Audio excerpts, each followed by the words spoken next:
సహాయపడండి. పాటలు పాడేట సమయం అంతా దీవెనకరంగా చేయండి. వాక్యం విత్తబడుచుండగా నిలబడితే నీ దాసుని పక్షంగా మీ అభిషేకాన్ని కోరుకుంటూ వస్తుంటున్నాం. వ్యర్థమైన మాటలు, వ్యర్థమైన తలంపులు మానవుడు దూరం చేయండి. మీ నిత్యుడు ఆత్మ ద్వారా నిత్యమైన విషయాలు బయలుపరుచుకోమని ప్రార్థిస్తుంటున్నాం.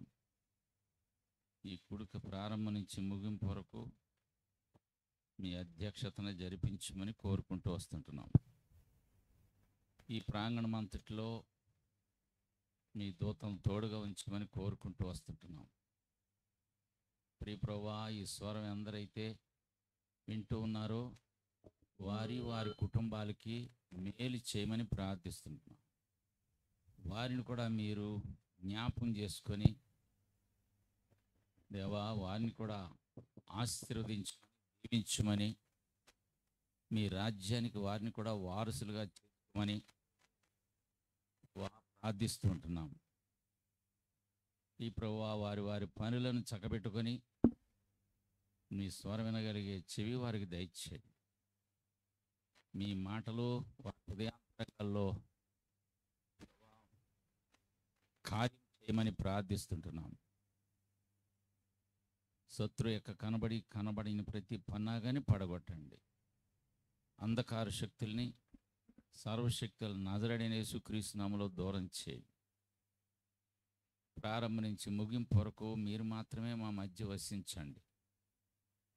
వందనాలు చెల్లిస్తూ స్తుతి, ఘనత, మహిమ, ప్రభావం మీకు ఆరోపిస్తూ మా ప్రభువైన యేసుక్రీస్తు వారికి ఘనమైన నామములో స్తుతించి ప్రార్థించి అతిమిక్కిలిగా సమర్పించి వేడుకుంటున్నాం తండ్రి. ఆమేన్.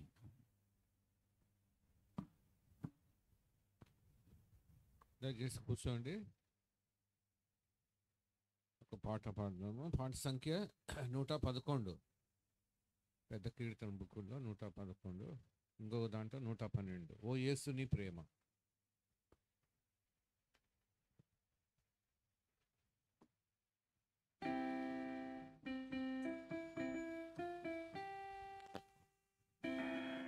ఓ యేసు నీ ప్రేమ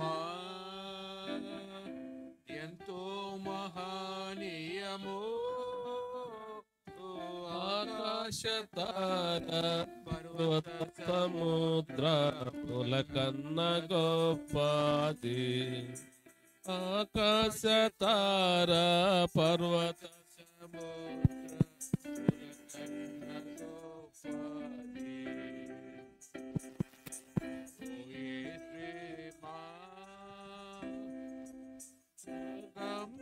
గమ్యానందమే హృదయము నిండెను. ప్రభుని కార్యములు గంభీరమైనవి. అగమ్యానందమే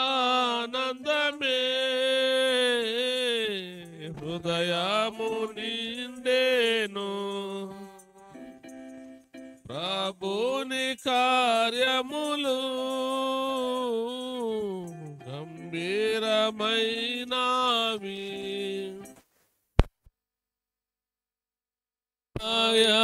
సాయంత్రములు స్తుతికి యోగ్యములు. ప్రతి ఉదయ సాయంత్రములు స్తుతికి యోగ్యములు. స్తుతికి యోగ్యములు.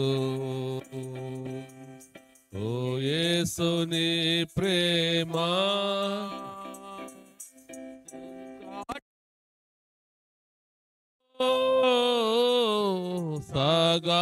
సాగాలికున్నాము. దయచూపు నా మీద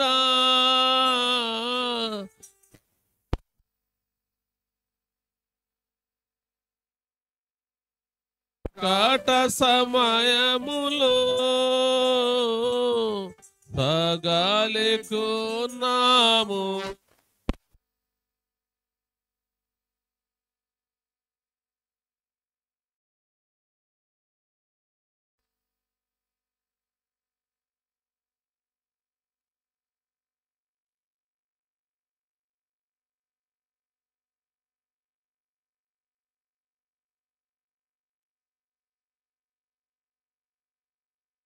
నంటివి నా మొరకు ముందే చూడానుందు నంటివి చూడానుందు ఓ యేసు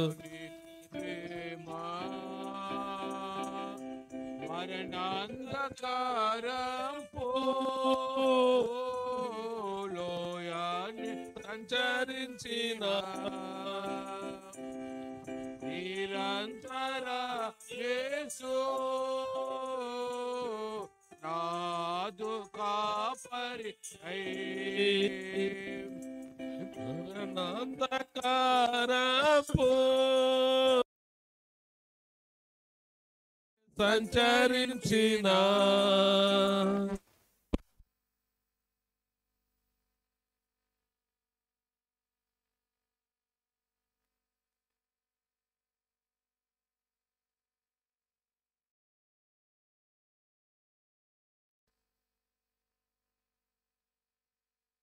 నాగల ప్రభువు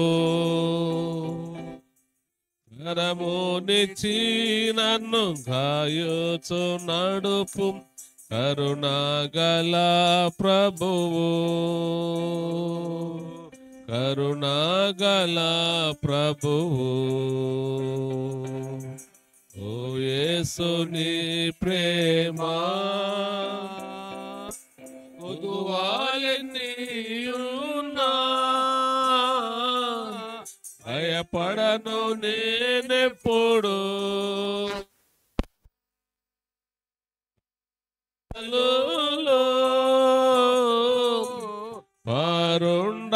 పరుండజేయును కొదువాలెన్నీయున్నా భయపడను నేనెప్పుడు పచ్చిక బయలులో పరుండ భోజన జలములతో తృప్తి పరచుచు నాతో నుండు నేసు భోజన జలములతో తృప్తి పరచు నాతో నుండు యేసు నాతో నుండు యేసు ఓ యేసుని ప్రేమ దేవుని గృహములో సదా స్తుతించెదను సంపూర్ణ హృదయముతో సదా భజించెదను దేవుని గృహములో సదా స్తుతించెదను సంపూర్ణ హృదయముతో సదా భజించెదను స్తుతి ప్రశంసలకు యోగ్యుడేసు హల్లెలూయా ఆమేన్ స్తుతి ప్రశంసలకు యోగ్యుడేసు హల్లెలూయా ఆమేన్ హల్లెలూయా ఆమేన్ ఓ యేసుని ప్రేమ ఎంతో మహనీయము ఆకాశ తార పర్వత సముద్ర ములకన్న గోపాది ఆకాశ తార పర్వత సముద్ర ములకన్న గోపాది ఓ యేసుని ప్రేమ ఇంకో పాట పాడదాము. ప్రేమతో యేసు పిలుచుచుండే.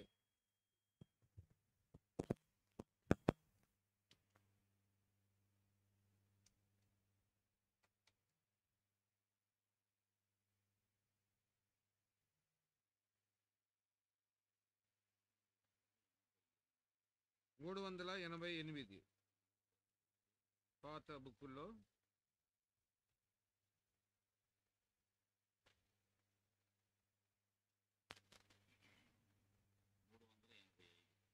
385, ఇంకా పాత బుక్కులో 332. ప్రేమతో యేసు పిలుచుచున్నాడు రమ్ము.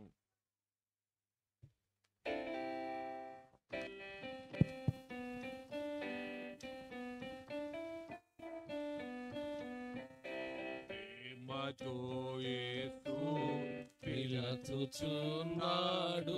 రమ్ము. యేసు పిలుచుచున్నాడు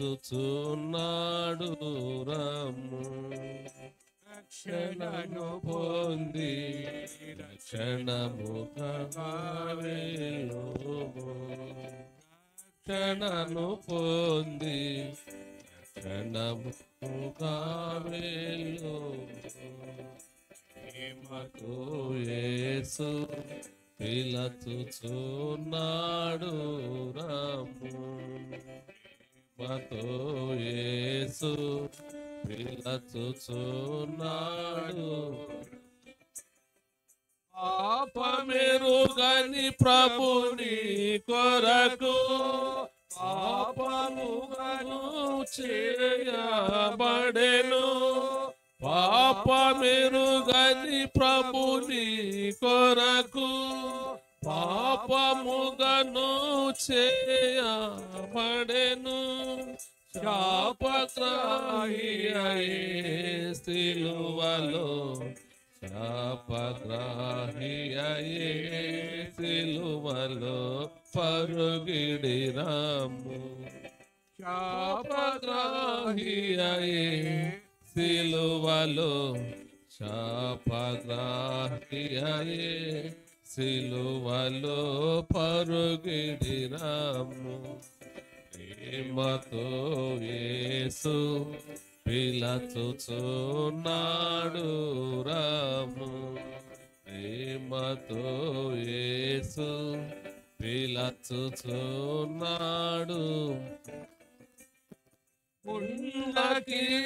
కిరీటమును ధరించి ముఖముపై ఉమ్మివేయబడే.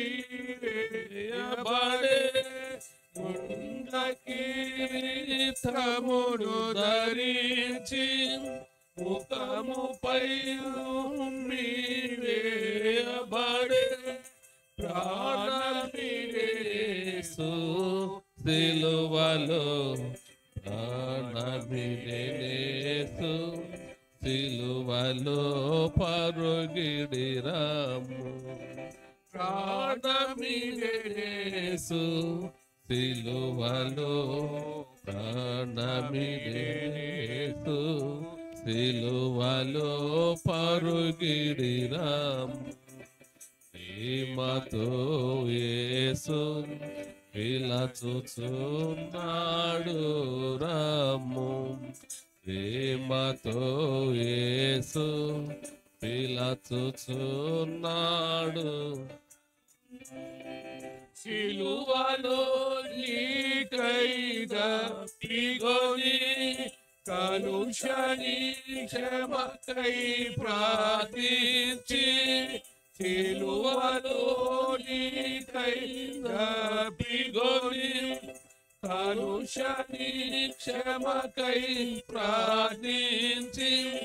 సహించి ప్రాణమిడే నీ కొరకు సహించి ప్రాణమిడే నీ కొరకు పరుగిడి రమ్ము. సహించి ప్రాణమిడే నీ కొరకు సహించి ప్రాణమిడే నీ కొరకు పరుగిడి రమ్ము. ప్రేమతో యేసు పిలుచుచున్నాడు రమ్ము. ప్రేమతో యేసు పిలుచుచున్నాడు. తప్పిన గొర్రెను రక్షింప తనదు రక్తమును చిందించే తప్పిన గొర్రెను రక్షింప తనదు రక్తమును చిందించి కాపరి స్వరము ధ్వనించే కాపరి స్వరము ధ్వనించే పరుగిడి రాము కాపరి స్వరము ధ్వనించే కాపరి స్వరము ధ్వనించే పరుగిడి రాము ప్రేమతో యేసు పిలచుచున్నాడు రాము ప్రేమతో యేసు పిలచుచున్నాడు తామసించతగదిక ప్రియుడా త్వరపడుము నీ రక్షణ కొరకు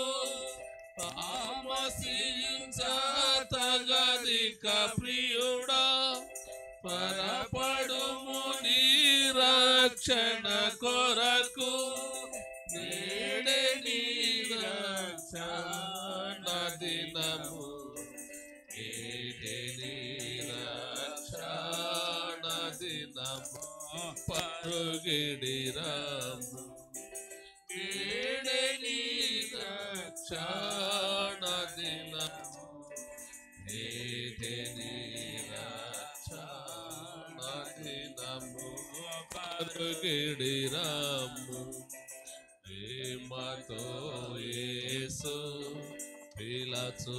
పిలచుచున్నాడు రాము ప్రేమతో యేసు పిలచుచున్నాడు రాము ఆజ్ఞ కడుగును తన రక్తముతో తండ్రి వలె నీ పాపమునంతా తానే కడుగును తన రక్తముతో తండ్రి వలె నీ పాపమునంతా తనయుడవై పోదు విపుడే తనయుడవై పోదు విపుడే పరుగిడి తనయుడవై పోదు విపుడే తనయుడవై పోదు విపుడే పరుగిడి రాము యేసు పిలచుచున్నాడు రాము ప్రేమతో యేసు పిలచుచున్నాడు రాము ప్రేమ వార్త ప్రకటింపబడే ప్రియుడు యేసుని యొద్దకు రాము ప్రేమ వార్త ప్రకటించబడే ప్రియుడు యేసుని యొద్దకు రాము కృపాకాలమిదే తగేలా కృపాకాలమిదే తగేలా పరుగిడి రాము కృపాకాలమిదే తగేలా కృపాకాలమిదే తగేలా పరుగిడి రాము ప్రేమతో యేసు పిలచుచున్నాడు రాము ప్రేమతో యేసు పిలచుచున్నాడు రాము రక్షణను పొంది లక్షణముగా వెళ్ళుము రక్షణను పొంది లక్షణముగా వెళ్ళుము ప్రేమతో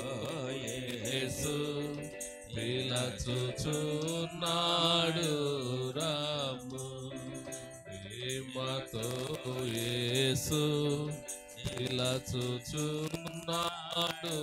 రాము.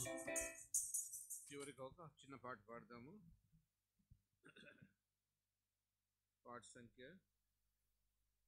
యేసు క్రీస్తు శీఘ్రముగా శీఘ్రముగా వచ్చును.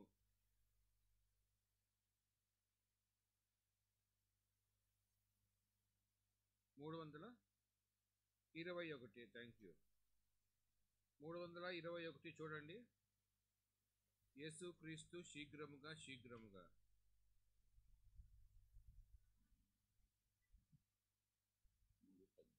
ఇంకొక దాంట్లో 318.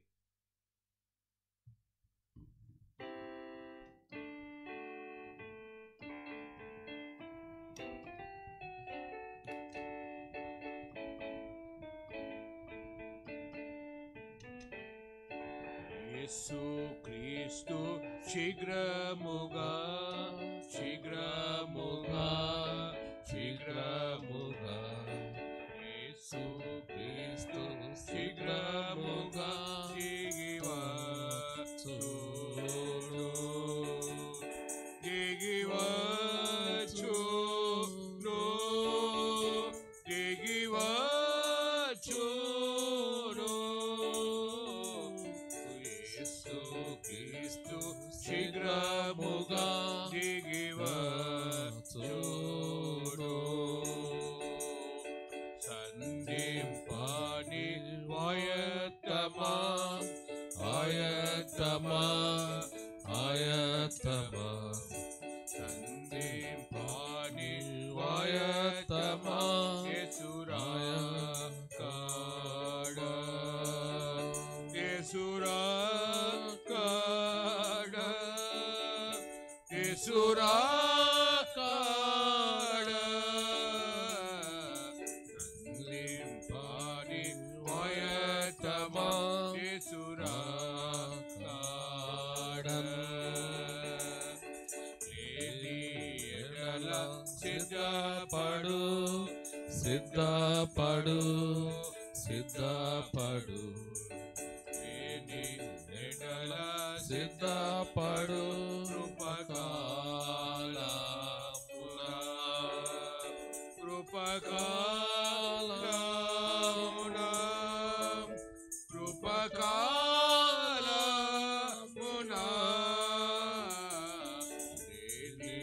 ఎడల సిద్ధపడు. కృపకాలమున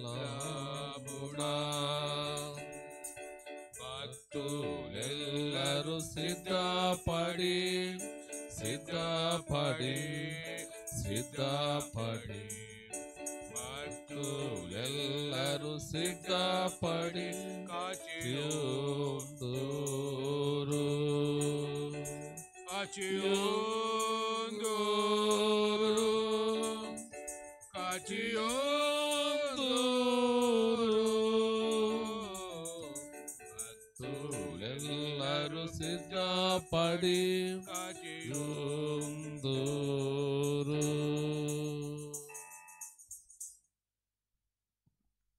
చాలు ప్రార్థన చేస్తాము. వాక్యము దేవుడు తన దాసుని తర వాక్యం చెప్పక ముందు ప్రార్థన చేస్తాం. మోకాళ్ళంగండి.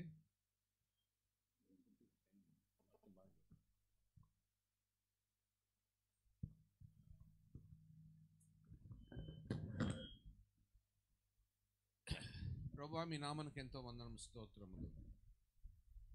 ఈ సాయంత్ర సమయము ఈ ప్రాంతంలో ఉండేవారిని ప్రభువా దర్శించాలని మీ యొక్క అనాది కాల సంకల్పం బట్టి మీకు ఎంతో వందనం స్తోత్రం ప్రభువా.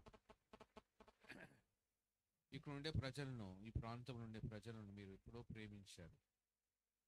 జగత్ పునాది వేయబడుకొనిపై వారిని ప్రేమించారు. వారి కొరకైన ఈ సమయము ప్రభా మీ దాసుల ద్వారా ఇక్కడ ఏర్పరిచారు. దీన్ని అంతటి బట్టి మీకు ఎంతో వందనం స్తోత్రములు ప్రభా. పాటల ద్వారా మీ నామం మీరు మహింపరుచుకున్నారు. ప్రేమతో యేసు పిలుచుచున్నాడు ప్రభువా. మీరు ఎంతగానో ప్రేమిస్తున్నారు. ఈ యొక్క ప్రాంతంలోని ప్రజలందరినీ ప్రేమిస్తున్నారు ప్రభువా. ఇక్కడ వచ్చిన గుమిగూడిన ప్రజలందరినీ ప్రేమిస్తున్నారు. మా కొరకై మీరు కలవరి శిలువలో బలైపోయారు. మీ రక్తము మా కొరకు కార్చారు ప్రభువా.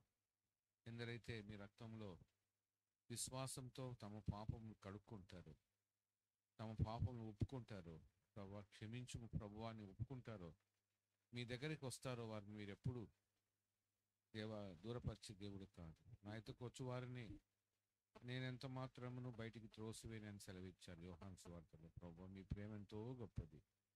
ఈ సాయంత్ర సమయం చేరి వచ్చిన బిడ్డలందరినీ దీవించుము. సంఘము బేతనీయ సంఘం అంతా చేరి వచ్చింది ప్రభు, ఎంతో సంతోషం. ప్రభువా మీ దాసుని మీ ఆత్మతో అభిషేకం, మీ కృపను కోరుకుంటున్నాను, మీ సహాయం కోరుకుంటున్నాను. మీరు లేని మేమేం చేయలేమని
అందరూ బాగున్నారా? చివరిలో ఉన్నవారు ముందు చాలా స్థలం ఉంది, వచ్చి కూర్చోండి. దయచేసి వెనక ఉన్నవారు ముందుకొచ్చి మీరు కూర్చుంటే కనుక మనము త్వరగా ఆరంభించి త్వరగా ముగించడానికి వీలవుతుంది. పిల్లలు కొద్దిగా ముందుకు రండమ్మా, ఇంకా మీరు అవకాశం ఉన్న కొలది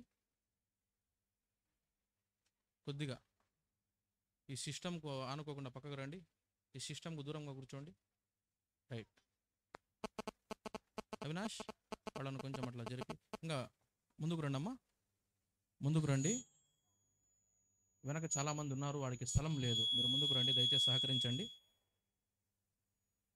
నానా చిన్న నువ్వు కొంచెం జరుగమ్మా, జరుగు. దానికి తగలద్దు, దానికి తగలద్దు.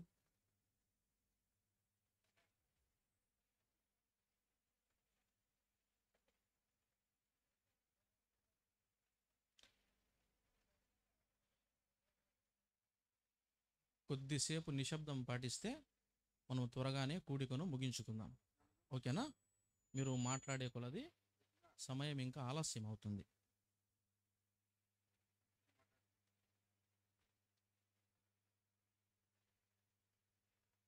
చివరిలో ఉన్న బ్రదర్స్ మీరు దయచేసి వచ్చి కూర్చోండి, సిగ్గుపడొద్దు, కూర్చోడానికి ప్రయత్నం చేయండి. అమ్మ చివరి వరకు అందరికీ వినపడుతుందా? చేతులు ఊపాలా, నాకు అర్థం కాదు, తలలు ఊపితే. బాగా స్పష్టంగా వినపడుతుందా? Okay, good. అదొక ఊరు 1900 సంవత్సరములో, 1900 సంవత్సరం. ఇది ఏ సంవత్సరం అండి? చెప్పండి, నాతో పాటు చెప్పాలి. ఏ సంవత్సరం ఇది? 2025. నేను 1900 సంవత్సరం ఆ ప్రాంతంలో సంగతి చెప్తున్నాను. 19వ శతాబ్దంలో ఆ ప్రాంతంలో విషయాన్ని చెప్తున్నాను. ఒక దేశంలో చక్కగా సంపాదించుకునే భార్యాభర్తలు ఇద్దరు, వారు తిరగడానికి ఒక వాహనం కావాలని చెప్పేసి ఒక మంచి కొత్త కారు కొనడం జరిగింది. కుటుంబంతో తిరగడానికి ఒక మంచి కారు కొనడం జరిగింది. కారు కొన్నారు కదా, ఒక మంచి సెలవు దినాన భార్యాభర్తలు ఇద్దరూ సంతోషంగా కొద్ది దూరం కారులో ప్రయాణం చేసి చక్కగా గడిపి వస్తామని వారు వారి యొక్క యాత్రను ప్రారంభించడం జరిగింది. సరే, చాలా దూరము చక్కగా వెళ్తూ వచ్చినారు, సంతోషిస్తూ వచ్చినారు. కారులో భార్యాభర్తలు ఇద్దరు మాట్లాడుకుంటూ ముందుకు సాగుతున్నారు. కొద్దిగా దూరం వెళ్ళిన తర్వాత ఆ కారు ఉన్నట్టుండి ఆగిపోయింది. ఇప్పుడు మనం వెళ్ళే కారులో ఉన్నట్టుండి ఆగిపోతే ఏమనిపిస్తుంది మనకు? కొత్త కారు, ఇంట్లో ఒక కొత్త వస్తువు కొన్నాము, అది పని చేయకుండా పోతే ఏమవుతుందండి? అమ్మిన వాడిని మనము తిట్టుకుంటాం, లేకపోతే మనకెంతో దుఃఖం కలుగుతుంది, ఎంతో కోపం వస్తుంది. అలాగే ఆ భార్యాభర్తలు ఎంతో చక్కగా సరదాగా కొత్త కారు కొని ఎంతో డబ్బులు చెల్లించి ప్రయాణం చేసి కొద్ది దూరము గమ్యస్థానానికి చేరక ముందే వారి కారులో ఏదో లోపం వచ్చి వారు ఆగిపోవడం జరిగింది. సరే, చాలాసేపు చూశారు, అటు ఇటు ఎవరూ లేరు.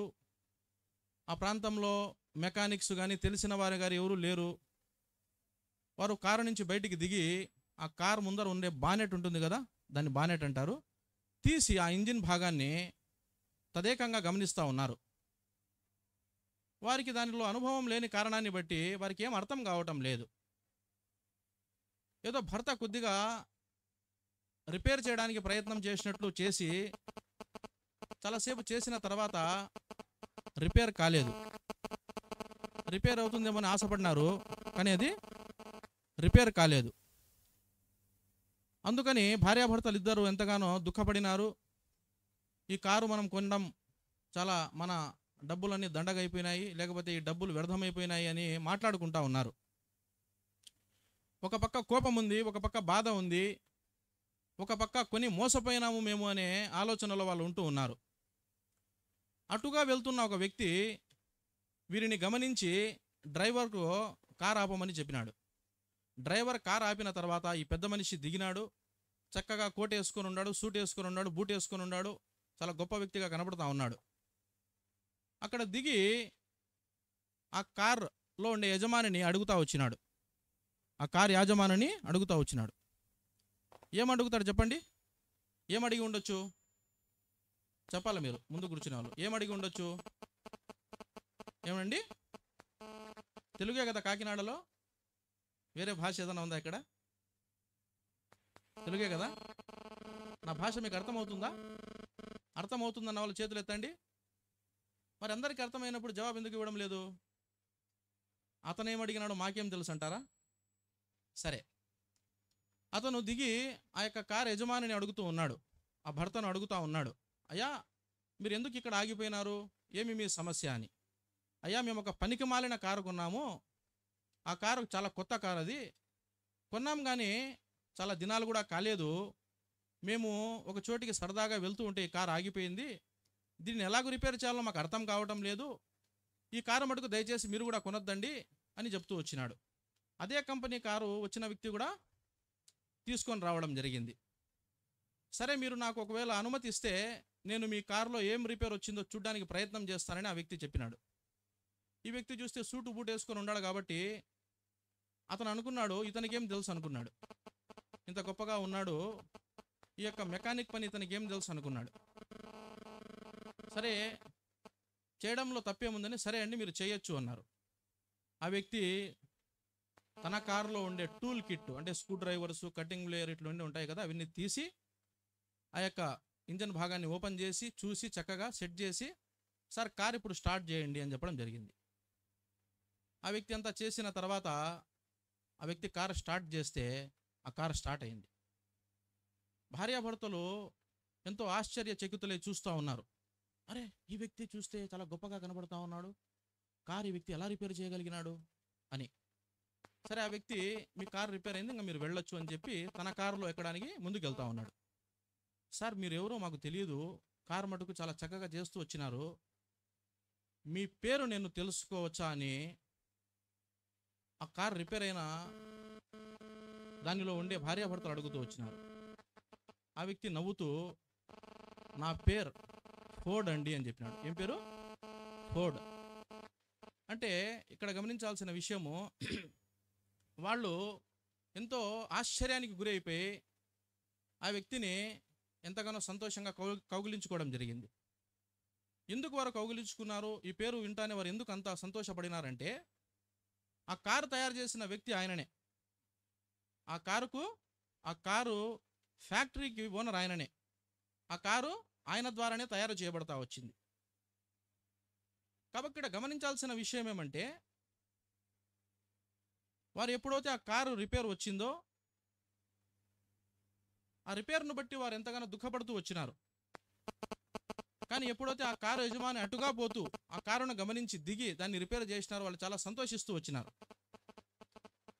దేవుని బిడ్డలారా, కూర్చున్న మీ అందరూ చెప్పే నేను, ఒక కారుకి ఎలాగైతే సృష్టికర్త ఉన్నాడో, ఇక్కడ ఉన్న మనందరికీ సృష్టికర్త ఉన్నాడు. ఈ విషయాన్ని మీరందరూ గమనించాలా. మనం ఇంట్లో తినే వస్తువులే ఎవరు తయారు చేయకుండా తయారు కావు. మనం ఇంట్లో చేసుకునే వంటలు కావచ్చు, మనం ఇష్టపడి కొనుక్కునే బట్టలు కావచ్చు, ఇష్టపడి ధరించుకునే ఆభరణాలు కావచ్చు, ఎవరి ప్రమేయం లేకుండా దానంతకడవే తయారు కావు. మరి ఎంతో గొప్పగా సృష్టింపబడిన మానవుడు సృష్టికర్త లేకుండా ఎలా తయారవుతాడు? కాబట్టి మనందరికీ సృష్టికర్త ఉన్నాడనే విషయాన్ని మనము జ్ఞాపకం చేసుకోవాలి. ఇప్పుడు నేను కడప ప్రాంతం నుంచి వచ్చినాను. నాకు ఎన్ని కాళ్ళు ఉన్నాయి? ఎన్ని కాళ్ళు ఉన్నాయండి నాకు? ఇదో చిన్నపిల్లలు కూడా చెప్పేస్తున్నారు. ఎన్ని చేతులు ఉన్నాయి? ఎన్ని కళ్ళు ఉన్నాయి? ముక్కు ఒకటేనా? రైట్. ఇప్పుడు మీరు కాకినాడ ప్రాంతానికి చెందిన వాళ్ళు, మీకు ఎన్ని కాళ్ళు ఉన్నాయి? ఎన్ని చేతులు ఉన్నాయి? ఎన్ని కళ్ళు ఉన్నాయి? ముక్కు ఒకటే. నాకు గుండె ఎడమ పక్క ఉంది, మీకు ఎడమ పక్కనే ఉంది. అమెరికాలో ఉండేవారికి గుండె ఏ పక్క ఉంటుంది? వారికి ఎన్ని కాళ్ళు ఉంటాయి? ఎన్ని చేతులు ఉంటాయి? ఎన్ని ముక్కులు ఉంటాయి? ఓకే. కాబట్టి డబ్బున్న వాళ్లకు పేదవాళ్లకు ఏమైనా తేడా ఉంటుందా మన శరీరంలో? ఉండదు. గమనించాల్సిన విషయము, మానవుడు ఏ దేశంలో పుట్టినా, ఏ ప్రాంతంలో పుట్టినా, మన శరీర నిర్మాణమే చెప్పేస్తుంది సృష్టికర్త ఒక్కడని. మన శరీర నిర్మాణమే తెలియజేస్తుంది సృష్టికర్త ఒక్కడని. వాక్యం వినడానికి వచ్చిన మీరు గమనించాల్సిన విషయము, ఇది క్రైస్తవుల వాక్యం కాదు, లేకపోతే ఏదో మతానికి చెందిన వాక్యం కాదు. మన సృష్టికర్త వాక్యం. ఎవరి వాక్యం అండి? సృష్టికర్త వాక్యం. ఎలాగైతే మనము ఆ జరిగిన యథార్థ కథను చూస్తూ వచ్చినామో, ఎప్పుడైతే చెడిపోయిన ఆ కారు సృష్టికర్త చేతిలోకి పోయిందో, ఆ సృష్టికర్త దాన్ని కనిపెట్టినవాడు గనక దాని యొక్క సమస్యను పరిష్కరిస్తూ వచ్చినాడు. చేరి వచ్చిన మీరు నేను, మన జీవితాలు కూడా ఎన్నోసార్లు రిపేర్ అయిపోయిన జీవితాలు ఇక్కడ కూర్చున్న వాళ్ళలో చాలామంది జీవితాలు రిపేర్లో ఉన్నాయి. గుండె చెదిరిన వారు ఇక్కడ ఉన్నారు, ఎంతో డ్యామేజ్ అయిపోయిన వారు ఉన్నారు, ఎంతో దుఃఖంలో ఉన్నవారు ఉన్నారు, చెప్పుకోలేని భయాలు ఆందోళనలో ఉన్నవారు ఇక్కడ ఉన్నారు. కాబట్టి మన జీవితాలు రిపేర్లో పడిపోయినాయి. ఎలాగైతే ఆ కారు యజమాని డబ్బు పెట్టి కొన్నా కూడా సొంతంగా ఎలాగైతే తన యొక్క కారును రిపేర్ చేసుకోలేకపోతూ వచ్చినాడో, మన జీవితాలను మనము రిపేర్ చేసుకోవడానికి ప్రయత్నాలు చేసి చేసి అలసిపోయినాం. జీవితంలో మనకుండే దుఃఖాలు, మనకుండే బాధలు, మనకుండే సమస్యలు, చెప్పుకోలేని ఎన్నో పరిస్థితులు చక్కదిద్దుకోవడానికి, రిపేర్ చేసుకోవడానికి, సరి చేసుకోవడానికి మనము ప్రయాస పడి పడి పడి చేసుకోగలిగినామా? చెప్పాలి మీరు. చేసుకోగలిగినామా? చేసుకోలేకపోయినాం. కాబట్టి మనము కూడా మన జీవితాలను మన సృష్టికర్త దగ్గరికి తీసుకురాగలిగితే, మన సమస్య మనం సృష్టికర్తకు చెప్పుకోగలిగితే, మన జీవితాలను ఆయన రిపేర్ చేసేవాడుగా ఉంటాడు. జీవితం అనేది ఒక ప్రయాణం. ఎలాగైతే భార్య భర్త కారులో ప్రయాణం చేస్తూ వచ్చినారో, ఒక స్థానం నుంచి ఇంకొక స్థానానికి, లేదా ఒక స్థలం నుంచి ఇంకొక స్థలానికి నీవు నేను కూడా జీవితం అనే ప్రయాణంలో ఉన్నాం. జీవితం అనే ప్రయాణంలో ఉన్నాం. మన జీవితం ఆరంభింపబడింది, ప్రయాణం మొదలైంది. జీవితం మధ్యలో, ప్రయాణం మధ్యలో ఉన్నాం. చేరి వచ్చిన మనమందరం ప్రయాణ మధ్యలో ఉన్నాము. మన కారు చెడిపోయింది, జీవితం చెడిపోయింది. సొంత నిర్ణయాలను బట్టి, సొంత ఆలోచనలను బట్టి, సొంత ఉద్దేశాలను బట్టి, మన స్వయంకృత అపరాధాన్ని బట్టి మన జీవితము చెడిపోతూ వచ్చింది. రిపేర్ చేసుకోవడానికి ఎంతో ప్రయత్నం చేస్తూ ఉన్నాం, రిపేర్ చేసుకోవడానికి ఎంతో ప్రయాసపడతా ఉన్నాం, రిపేర్ చేసుకోవడానికి చెమట ఓడుస్తూ ఉన్నాం, రిపేర్ చేసుకోవడానికి మనము ఎంతగానో కష్టపడతా ఉన్నాం. మరి రిపేర్ అవుతుందా అంటే రిపేర్ కావడం లేదు. కారణం ఏమంటే నా జీవితాన్ని నేను, మీ జీవితాలను మీరు రిపేర్ ఎప్పటికీ చేసుకోలేరు, ఎప్పటికి కూడా చేసుకోలేరు.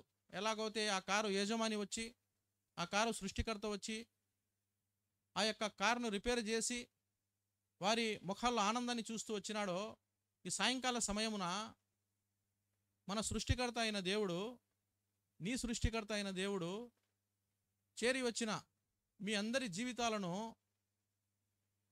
బాగు చేయడానికి వచ్చినాడు. ఏం చేయడానికి వచ్చినాడు?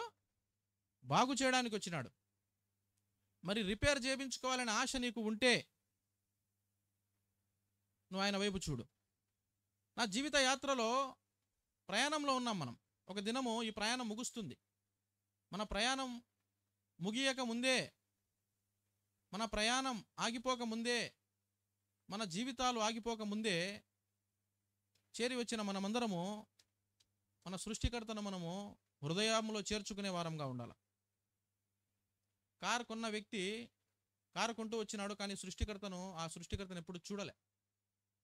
నీవు నేను కూడా మనము సృష్టింపబడినాం, ఈ జీవిత యాత్రలో ఉన్నాం. జీవిత గమ్యం ముందుకు సాగుతూ ఉంది, దుఃఖంతో సాగుతూ ఉంది కొందరిది, బాధతో కొంతమందిది సాగుతూ ఉంది, నిట్టూర్పులో కొంతమందిది సాగుతూ ఉంది, జీవితం వదిలిపెట్టాలనే నైరాశ్యంలో కొంతమంది ఉంటా ఉన్నారు. ఎన్నో రకాల చెప్పుకోలేని బాధల గుండా, భయాల గుండా, ఆందోళన గుండా చాలామంది వెళ్తూ ఉన్నారు.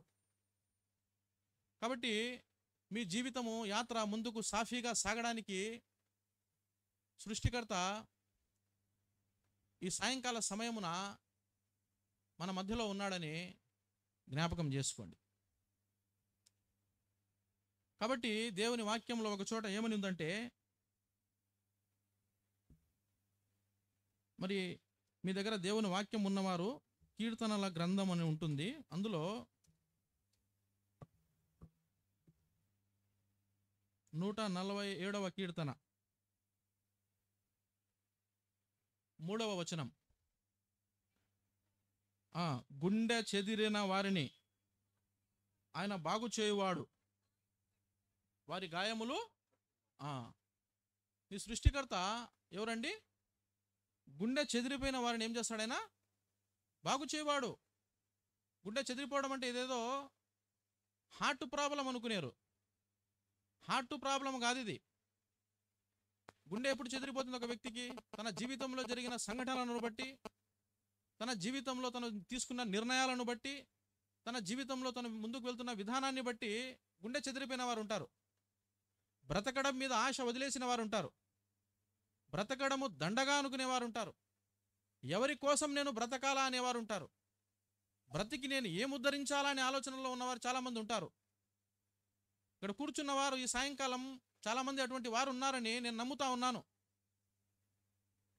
ఆయన మీకోసమే ఇక్కడికి వచ్చినాడు, మీకోసమే తన మాటగా వినిపిస్తూ ఉన్నాడు. మీ గుండె ఒకవేళ చెదిరిపోయి ఉంటే, కుటుంబ సమస్యలను బట్టి, ఆర్థిక పరిస్థితులను బట్టి, అనారోగ్య కారణాలను బట్టి, చెప్పుకోలేని పరిస్థితుల గుండా మీరు వెళ్తూ ఉంటే, మీ గుండె చెదిరిపోయి ఉంటే మిమ్మల్ని బాగు చేయడానికి వచ్చినాడు. ఆ కారు సృష్టించిన సృష్టికర్తకు ఎలాగైతే ఆ కారు రోడ్డు మీద ఆగిపోతే బాధ ఉందో, అంతకంటే బాధ నిన్ను నన్ను సృష్టించిన సృష్టికర్తకు ఉంది. మన యాత్రలో మనము ఆగిపోయినాం. మన జీవితాల్లో సంతోషంగా సాగడం లేదు, మన జీవితాల్లో ఆనందం లేదు, మన జీవితాల్లో సజావుగా సాగకపోవడానికి బదులుగా జీవితాన్ని మనము దుఃఖముతో, వేదనతో, కన్ఫ్యూజన్తో, అయోమయంతో మనం ముందుకెళ్తా ఉన్నాం. భవిష్యత్ ఏమవుతుందో అర్థం కావడం లేదు. పిల్లల గురించి మనకు అర్థం కావటం లేదు.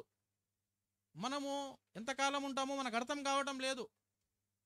కాబట్టి కారు అయితే వ్యక్తి కొన్నాడు, కానీ దాంట్లో ఉండే అన్ని రకాల ఆప్షన్స్ ఆ వ్యక్తికి తెలియదు.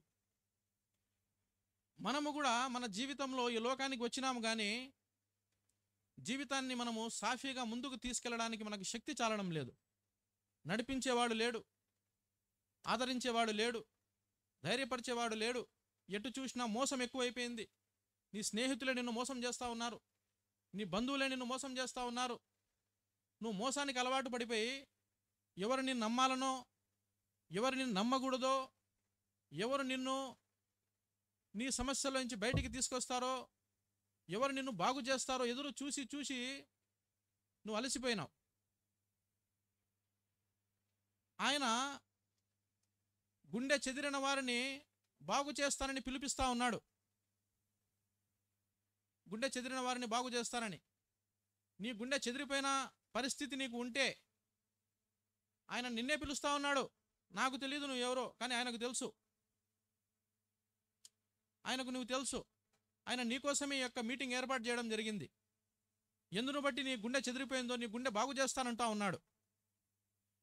నీ గుండె బాగు చేసుకోవడము, నీ పరిస్థితి బాగు చేసుకోవడము నువ్వు ఆశిస్తూ ఉంటే ఆయన వైపు తిరుగు. ఆయన నీ సృష్టికర్త. ఆయన మాత్రమే నీలో ఉండే ప్రాబ్లంను, నీలో ఉండే సమస్యను కనుగొనగలడు. మిగతా ఎవరికి అర్థం కాదు. మిగతా ఎవరికి కూడా అర్థం కాదు. ఇదే దేవుని వాక్యంలో గుండె చెదిరిన ఒక వ్యక్తిని మీకు పరిచయం చేస్తాను. ఒక ఊరిలో ఒక స్త్రీ ఉంది. స్త్రీలు చాలా బలహీనులని మీ అందరికీ తెలుసు. శారీరక బలం అంతగా ఉండదు వారికి. మానసికంగా కూడా చాలా వారు బలహీనులుగా ఉంటారు. ప్రతి చిన్నదానికి ఏడ్చేవారుగా ఉంటారు. ప్రతి చిన్నదానికి బాధపడేవారుగా ఉంటారు. అటువంటి ఒక స్త్రీని మనం చూస్తే సహజంగా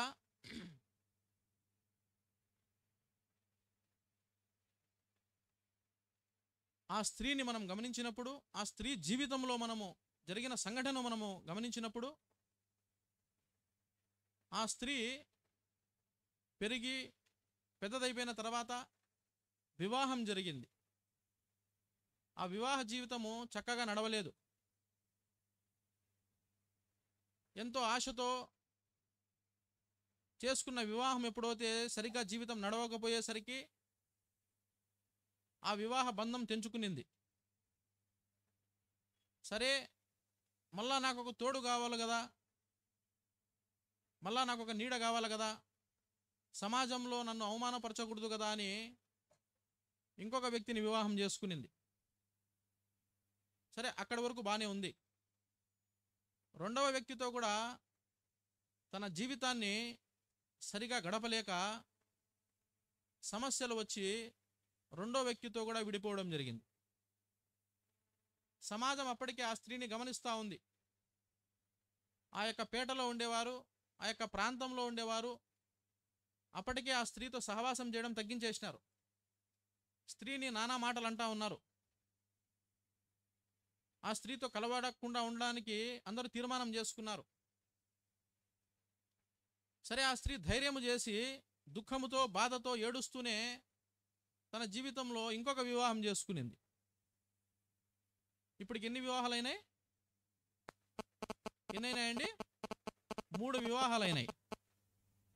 సరే, మూడవ వివాహం అన్నా చాలా బాగుంటుంది అనుకునింది, కానీ మూడవ వివాహం కూడా సమస్యలు వచ్చి ఆ మూడవ వివాహం కూడా సఫలీకృతం కాలేదు.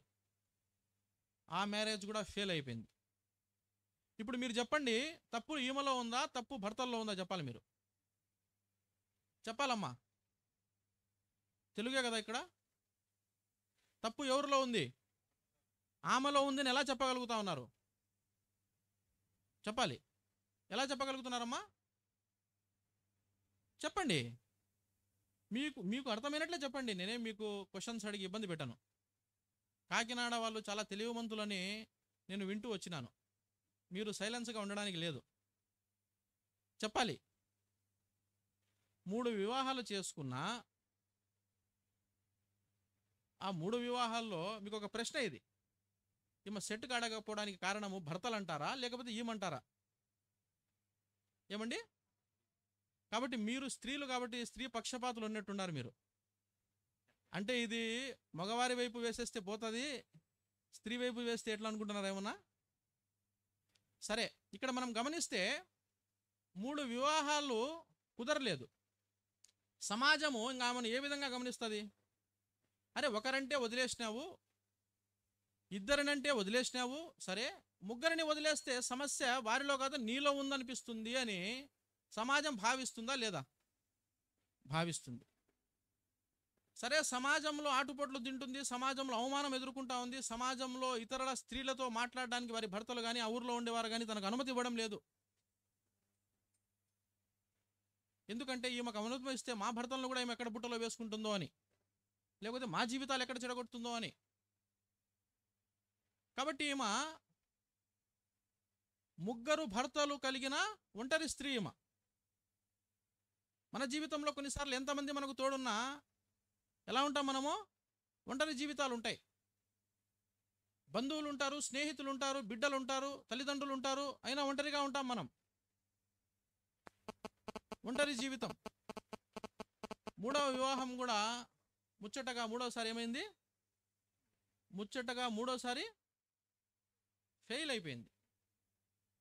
సరే, ఇంకొక ట్రై చేస్తామని ఏం చేస్తా వచ్చింది ఇప్పుడు? మళ్ళీ వివాహం చేసుకునింది.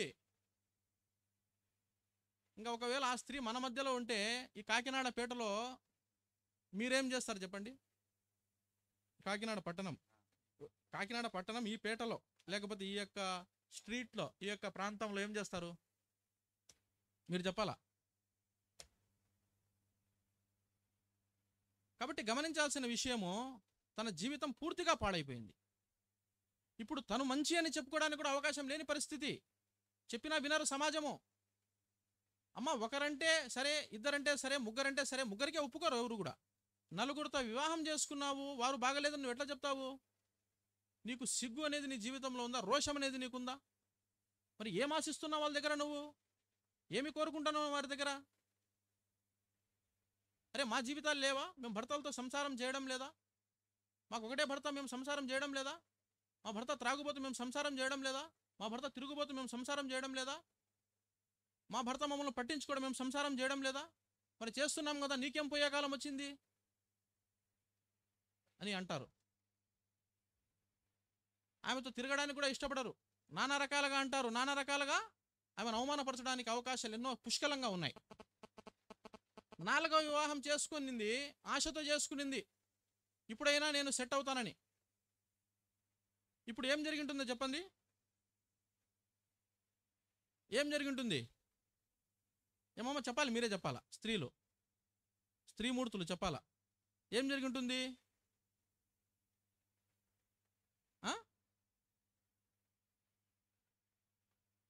ఏం జరిగింటుంది చెప్పండి, పర్లేదు చెప్పండి. ఏం జరిగి ఉండొచ్చు? ఇక్కడ ముందు వచ్చి అది కూడా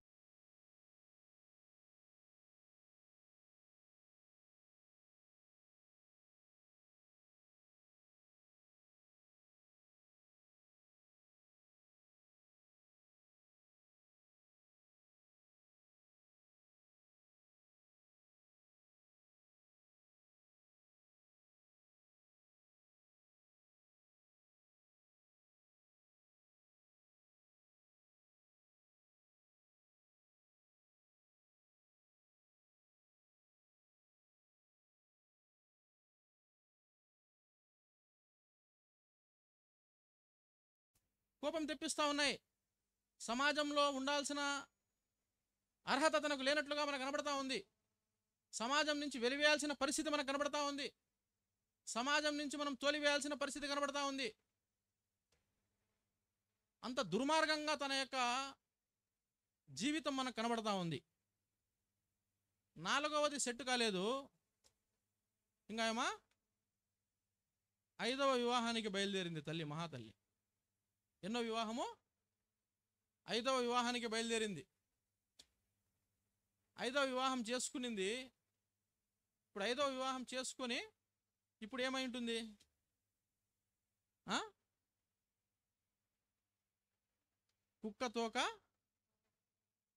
కుక్కతోకను మనం ఎంత చేసినా ఏమవుతుంది? రైట్, 5వ వివాహం కూడా చెడిపోయింది. ఇప్పుడు మీరు చెప్పండి, కాకినాడ పట్టణస్థులు తను క్షమాపణకు అర్హురాలా? తను మంచి స్త్రీ అని చెప్పగలుగుతామా? తనతో మనము కలవడానికి ఇష్టపడతామా? ఇష్టపడతామండి? తనతో మనం కలవడానికి కానీ, తనతో మనం గడపడానికి కానీ, తనతో మాట్లాడడానికి కానీ, తనతో సహవాసం చేయడానికి కానీ, తను కష్టాల్లో ఉంది అంటే మనం చేయి చాచడానికి కానీ, ఒకవేళ కాకినాడ వారు చాలా మంచివారు కాబట్టి మీరేమైనా సహాయం చేస్తారేమో, నాలాంటి వాడుంటే ఆమె ముఖము కూడా చూడ్డానికి ఇష్టపడం. సరే, 5 వివాహాలు అయిపోయినాయి, ఇంకా మళ్ళా ఏం చేస్తుందేమా చెప్పాలా? ఇంకా మీరు అనుకుంటా ఉంటారు, ఈమెమన్నా మనిషా లేకపోతే. ఈసారి వివాహం నాకు అచ్చి వచ్చినట్టు లేదు, వివాహం నాకు కలిసి రాలేదు, కాబట్టి నేను వివాహం చేసుకోకుండా ఒక పురుషునితో ఉంటాను అనే కొత్త కాన్సెప్ట్ తీసుకొచ్చింది. వివాహం నాకు కుదరలేదు, వివాహంలో బంధం అనేది నాకు అచ్చి వచ్చినట్టు లేదు, ఏది పట్టుకున్నా మట్టి అయిపోతుంది అంటారు కదా, బంగారు పట్టుకున్నా ఏమవుతుంది? ఈ భర్తలను పట్టుకుంటే భర్తలందరూ ఏమైపోతున్నారు? భర్తలందరూ జారిపోతున్నారు. కాబట్టి భర్త అనేది పక్కన తీసేసి వ్యతిరేకంగా సమాజానికి కానీ, సంఘానికి కానీ ఎక్కడ జరగని రీతిగా ప్రపంచంలోనే 6వ వాడిని తెచ్చుకునింది వివాహము చేసుకోకుండా. క్షమాపణకు అర్హురాలుగా తను మంచిది అని చెప్పే ఏ యోగ్యత తనలో లేదు. అంత ఘోరమైన దుర్మార్గమైన పరిస్థితుల్లో తను ఉంటా ఉన్నట్లు మనకు స్పష్టంగా అర్థమవుతా ఉంది. మరి ఆమె కూడా సృష్టికర్త చేతిలో సృష్టింపబడిన స్త్రీనే కదా. నీ జీవితం ఎలా ఉన్నా నువ్వు సృష్టికర్త చేతిలోనే సృష్టింపబడినావు కదా. ఆ స్త్రీ కూడా సృష్టికర్త చేతిలోనే సృష్టింపబడిన స్త్రీ. ఆయమ ఇప్పుడు మనకంటే ప్రతి ఇంటికి కుళాయి వచ్చింది, ప్రతి ఇంటికి నల్లా వచ్చింది. పూర్వకాలంలో నీటి కోసము ఊరి బయట ఉండే బావి దగ్గరికి వెళ్ళి నీళ్లు చేదుకునేవారు, పెద్దవాళ్లకు తెలుసు. ఆ స్త్రీ ఏమి చేస్తూ వచ్చిందంటే మిట్ట మధ్యాహ్నము 12 గంటలకు ఆ ప్రాంతంలో ఇంట్లో త్రాగడానికి నీళ్లు కావాలా, ఉపయోగించుకోవడానికి నీళ్లు కావాలా కాబట్టి బిందెలు తీసుకొని, కడవలు తీసుకొని ఎక్కడికి వచ్చింది? ఒక బావి దగ్గరికి వచ్చింది. తనతో ఎవరు ఫ్రెండ్స్ లేరు, కట్టుకున్న 5 మంది భర్తలు కనబడడం లేదు. వివాహం చేసుకోకుండానే ఒక వ్యక్తిని తెచ్చి పెట్టుకునేది చూసినారా, అతను కూడా లేడు. ఊర్లో వారు లేరు, పక్కింటి వారు లేరు, ఎదురింటి వారు లేరు, బంధువులు ఎక్కడున్నారో దరిదాపుల్లో కూడా కనబడడం లేదు. ఈమె మా బంధువు అని చెప్పుకోవడానికి ఎవరు ఇష్టపడతారండి? ఈమె మా స్నేహితురాలని ఎవరు చెప్పుకోవడానికి ఇష్టపడతారు? మీరు ఇష్టపడతారా అటువంటి స్త్రీని మా స్నేహితురాలని చెప్పుకోవడానికి? ఇష్టపడతారా? ఎవరు ఇష్టపడరు.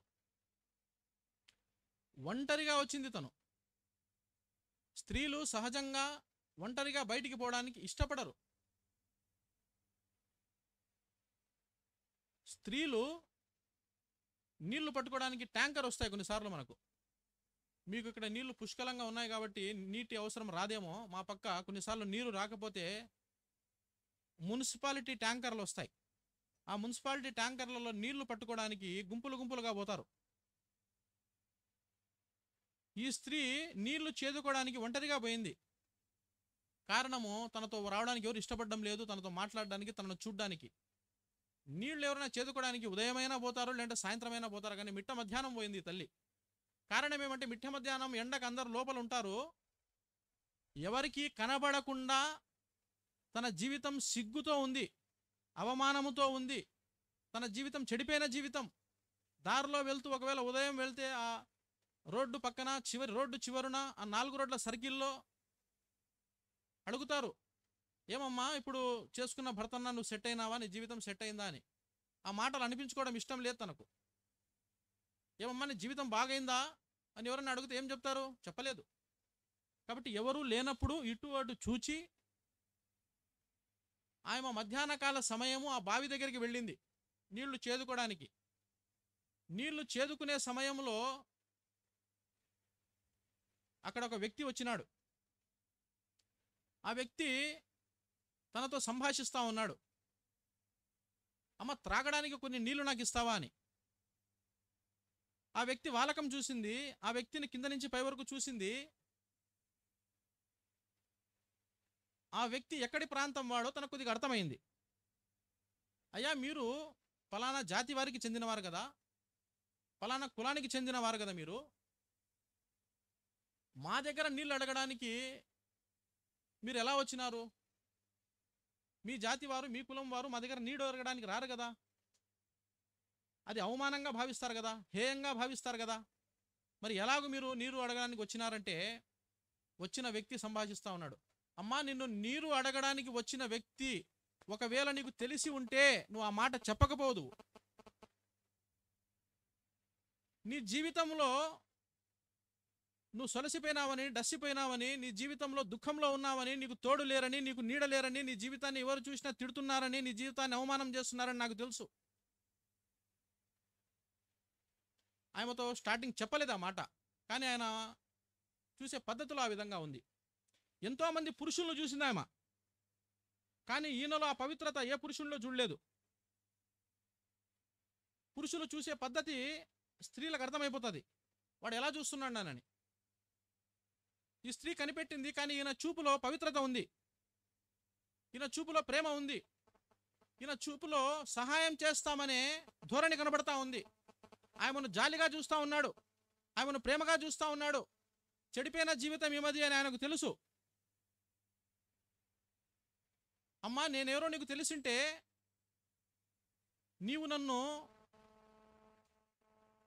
నువ్వు చేదితే నీళ్లు తాగడానికి నేను వచ్చినాను, నేనెవరో తెలిసింటే నీకు జీవజలాన్ని నేను ఇస్తాను. జీవజలం అంటే ఏమేమనుకునేదంటే, అయ్యా రోజు ఇంత దూరం నేను నీళ్లు చేదుకోవడానికి వస్తూ ఉన్నాను, నేను అడుగు పెట్టే ప్రతిసారి భయముతో, ఆలోచనతో, ఆందోళనతో ఎవరు చూస్తారో, ఎవరు మాట్లాడతారో, ఎవరు నా జీవితం గురించి అడుగుతారో అని దిక్కు తెలియని పరిస్థితిలో నేను ఉంటూ ముందుకు అడుగు వేస్తున్నాను. ఆ నీరేదో నాకు ఇస్తే గనా ఇంత దూరం నేను చేదుకోవడానికి రాకుండా ఉండడానికి నాకు అవకాశం ఉంటుంది అని చెప్పడం జరిగింది. ఆయమ తను తాగే నీటి గురించి భావిస్తూ ఉంది. నేను నీకు నీరు ఇచ్చినందు కదా అని ఆయన చెప్తూ ఉంటే, ఆయన చెప్పే నీరు వేరే నీరు. ఆయన జీవజలాన్ని గురించి చెప్తా ఉన్నాడు. అమ్మా నువ్వు దాహంలో ఉన్నావని నాకు తెలుసు. ఏ దాహంలో ఉన్నావు నువ్వు అంటే, ప్రేమకు నోచుకొని దాహంలో ఉన్నావు నువ్వు. చాలామందికి ప్రేమ దొరకదు, చాలా దాహంలో ఉంటారు వాళ్ళు. భర్త ప్రేమ దొరకదు, అన్నదమ్ముల ప్రేమ దొరకదు, స్నేహితుల ప్రేమ దొరకదు, సమాజంలో ప్రేమ దొరకదు. ఈ దినాలు మనం గమనిస్తే అన్నం పుష్కలంగా ఉందండి. ఇంటింటికి దగ్గరికి అడుక్కునేవారు కూడా రావడం లేదు. వస్తున్నారా ఈ ఏరియాలో? రావడం లేదు. 10 రకాల కూరలు ఉన్నాయి వారికి, 10 రకాల భోజనాలు ఉన్నాయి వారికి. ఈ దినాల్లో కరువు భోజనాలకు లేదు, కానీ ప్రేమ కరువు అయిపోయింది. ప్రేమ కరువు అయిపోయి అల్లాడుతూ ఉన్నారు జనాలు, తల్లడిల్లిపోతూ ఉన్నారు జనాలు. భర్త దగ్గర ప్రేమ లేదు, భార్య దగ్గర ప్రేమ లేదు, పిల్లల దగ్గర ప్రేమ లేదు, రక్త సంబంధికుల దగ్గర ప్రేమ లేదు, స్నేహితుల దగ్గర ప్రేమ లేదు. ఎవరు మనను చూసినా మనను మోసం చేయాలని, ఎవరిని మనం చూసినా మనం వారిని మోసం చేయాలనే ప్రయత్నాలు జరుగుతూ ఉన్నాయి. ప్రేమ ఉన్నట్లు నటిస్తూ ఉన్నారు కానీ హృదయంలోంచి ఎవరు ప్రేమించడం లేదు. ప్రేమలో చాలా రకాలైపోయినాయి ఇప్పుడు. నాకు ఉపయోగపడితే నేను ప్రేమిస్తాను, ఉపయోగపడకపోతే పక్కన పెట్టేస్తాను. అతని వలన నాకు లాభం ఉందంటే ప్రేమిస్తాను, లేకపోతే ప్రేమించను. అతని వలన నాకు మేలు జరుగుతుందంటే ప్రేమిస్తాను, లేకపోతే ప్రేమించను. స్వార్థంతో ప్రేమిస్తాను, లేకపోతే ప్రేమించను. ప్రేమ అనే దాహంలో ఆ స్త్రీ ఉంది. 5 మందిని వివాహం చేసుకునింది. 6వ వాడిని కూడా వివాహం చేసుకోవడానికి ప్రయత్నం చేయకుండా తనతో కూడా ఉంచుకోవడానికి ప్రయత్నం చేసిన స్త్రీ ఏ యొక్క కండిషన్లో ఉంటుందో అర్థం చేసుకోండి. ఏ స్థితిలో మానసికంగా ఎంత కృంగిపోయి ఉంటుందో అర్థం చేసుకోండి. సమాజం ఆమెను ఎలా చూస్తుంది? నువ్వు 5 మందితో వివాహం చేసుకున్న వారితో సంసారం చేయలేకపోయినావు, తప్పు నీలోనే ఉందని చూస్తుంది. కాబట్టి ఆ స్త్రీకి ఏమి జరిగిందనేది మనము పక్కన పెట్టేస్తే, ఆ స్త్రీ భర్తలు ఎలా ప్రవర్తించినారనేది పక్కన పెట్టేస్తే, ఆ స్త్రీ చాలా దుఃఖభరితమైన కండిషన్లో ఉంది, అవమానకరమైన కండిషన్లో ఉంది. ఎవరిని నమ్మాలని అర్థం కావడం లేదు, ఏ పురుషుణ్ణి నమ్మాలని అర్థం కావడం లేదు, ఏ స్త్రీని నమ్మాలని అర్థం కావడం లేదు. భవిష్యత్తు గురించిన ఆందోళన చెందుతూ ఉంది. సమాజంలో తన అవమానాన్ని కప్పిపెట్టేవారు కాకుండా తన అవమానాన్ని బహిరంగపరిచే వాళ్ళు ఎక్కువగా ఉన్నారు. అటువంటి భారభరితమైన దుఃఖభరితమైన స్థితిలో ఉన్న స్త్రీని ఈ వ్యక్తి వెళ్ళి తాగడానికి నీటిని దాహం ఇమ్మని అడిగి తనతో సంభాషణ పెంచి మాట్లాడుతూ ఉన్నాడు. తన అక్కర ఆయనకు తెలిసిపోయింది. ఎందుకంటే ఆ పోయిన వ్యక్తి సృష్టికర్త. ఎలాగైతే కార్ రిపేర్ వచ్చినప్పుడు ఆ వ్యక్తి ఆగిపోయిన తర్వాత దాని సృష్టికర్త అయిన ఫోర్డ్ గారు వెళ్ళి దానిలో ఉన్న సమస్యను కనుగొన్నారో, ఈమెను సృష్టించిన సృష్టికర్త ఆమె సమస్యను గమనించినాడు. సమాజం వెలివేసింది. సమాజం ఆమెతో కలవడానికి ఇష్టపడడం లేదు. సమాజంలో ఆమెకు హెల్ప్ చేయడానికి ఎవరు ఇష్టపడడం లేదు, ఎవరు ముందుకు రావడం లేదు. కానీ సృష్టికర్త అయిన దేవుడు తను తయారు చేసిన ఒక బలహీనమైన స్త్రీని ఆ విధంగా చూస్తూ ఊరుకోలేకపోయినాడు. కొన్నిసార్లు కన్న తల్లి ప్రేమ ఎలా ఉంటుందంటే, వాడు ఎంత దుర్మార్గుడైనా కూడా, సమాజం అంతా వాడిని ద్వేషించినా కూడా కన్న తల్లి వాడు బాగుపడాలని కోరుకుంటుంది. కన్న తల్లి ఆ వ్యక్తి గొప్పవాడు కావాలని కోరుకుంటుంది. ఈరోజు కూర్చున్న నీవు ఎంత చెడిపోయినావో నాకు తెలియదు, ఎంత నీ జీవితం రిపేర్ అయిపోయిందో నాకు తెలియదు, నువ్వు ఏ కష్టంలో ఉన్నావో నాకు తెలియదు, ఏ బాధల్లో ఉన్నావో నాకు తెలియదు. కానీ నీ సృష్టికర్తకు తెలుసు. నీ సృష్టికర్తకు తెలుసు. నువ్వు ఎటువంటి దాహంలో ఉన్నావో ఆయనకు తెలుసు. నువ్వు ఎటువంటి ఇబ్బందుల్లో ఉన్నావో ఆయనకు తెలుసు. ఎటువంటి పరిస్థితులు గుండా నువ్వు వెళ్తున్నావో ఆయనకు తెలుసు. మన మధ్యకు ఆయన వచ్చి ఉన్నాడు. ఇదెంతో మంచి సమయం, ఎంతో అద్భుతమైన సమయం. కాబట్టి బిడ్డలరా, ఈ సృష్టికర్త ఆమె దగ్గరికి వెళ్ళిన తర్వాత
చెప్పిన మాట సరియే.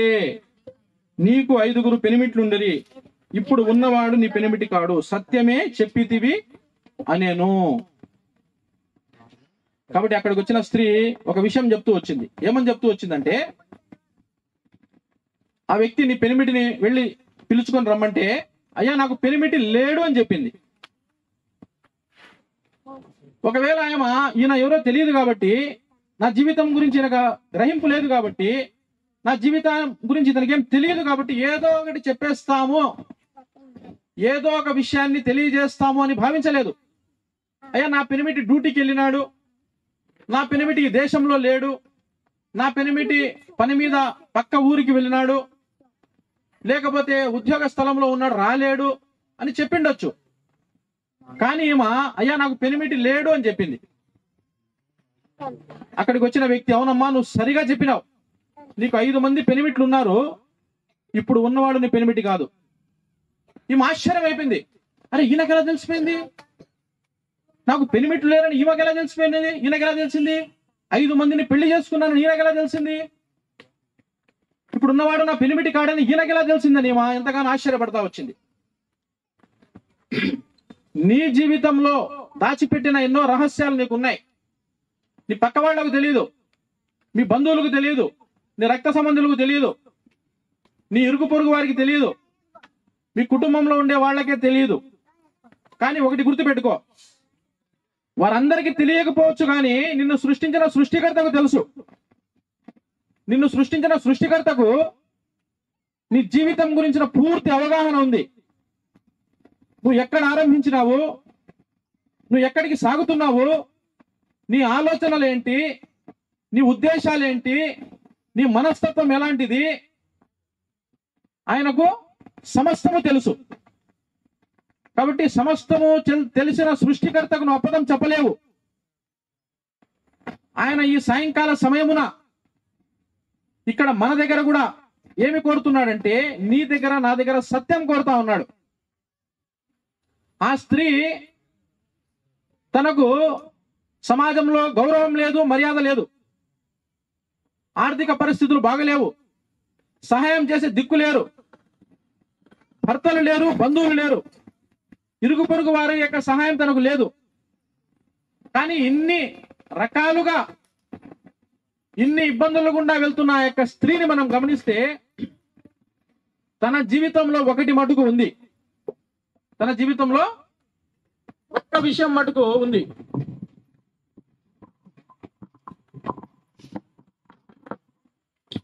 తన జీవితంలో ఒక్క విషయం ఉంది.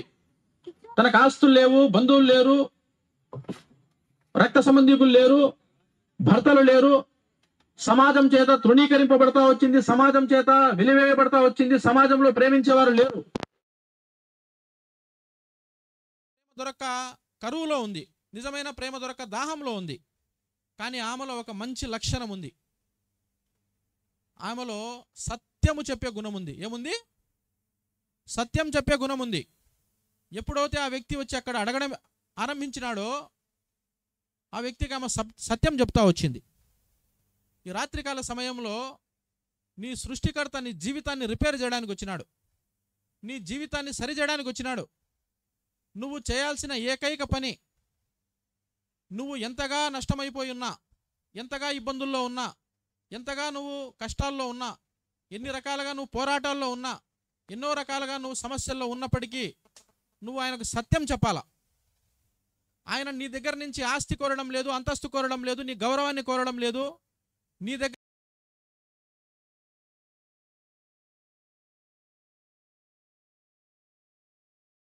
ఉంటే, నువ్వు సత్యం ఒప్పుకోవడానికి సిద్ధంగా ఉంటే, నీ జీవితం బాగు చేయడానికి ఆయన సిద్ధంగా ఉన్నాడు.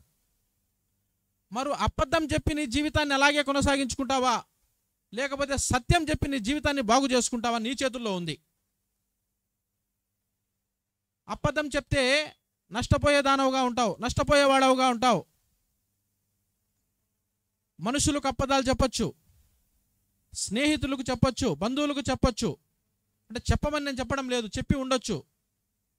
కానీ నీ సృష్టికర్త దగ్గర నువ్వు నిజాయితీగా ఒప్పుకోవాలా. నీ సృష్టికర్తకు నువ్వు నిజాయితీగా ఎప్పుడైతే నీ తప్పులు ఒప్పుకుంటావో, నీ యొక్క బలహీనతలు ఒప్పుకుంటావో, నువ్వు చేసిన పొరపాట్లు ఒప్పుకుంటావో, నా జీవితం చెడిపోయిందని నువ్వు గ్రహించి ఆయనకు చెప్పుకుంటావో, నీ జీవితాన్ని రిపేర్ చేస్తాడు, నీ జీవితాన్ని బాగు చేస్తాడు. ఒక వస్తువు రిపేర్ అయినప్పుడు సర్వీస్ సెంటర్కి తీసుకెళ్తే వారు మొదటగా అడిగే ప్రశ్న ఏమైంది దీనికి అని అడుగుతారు. ఇది ఆన్ కావడం లేదండి అని చెప్తాం. ఎప్పటి నుంచి ఆన్ కావడం లేదని అడుగుతారు.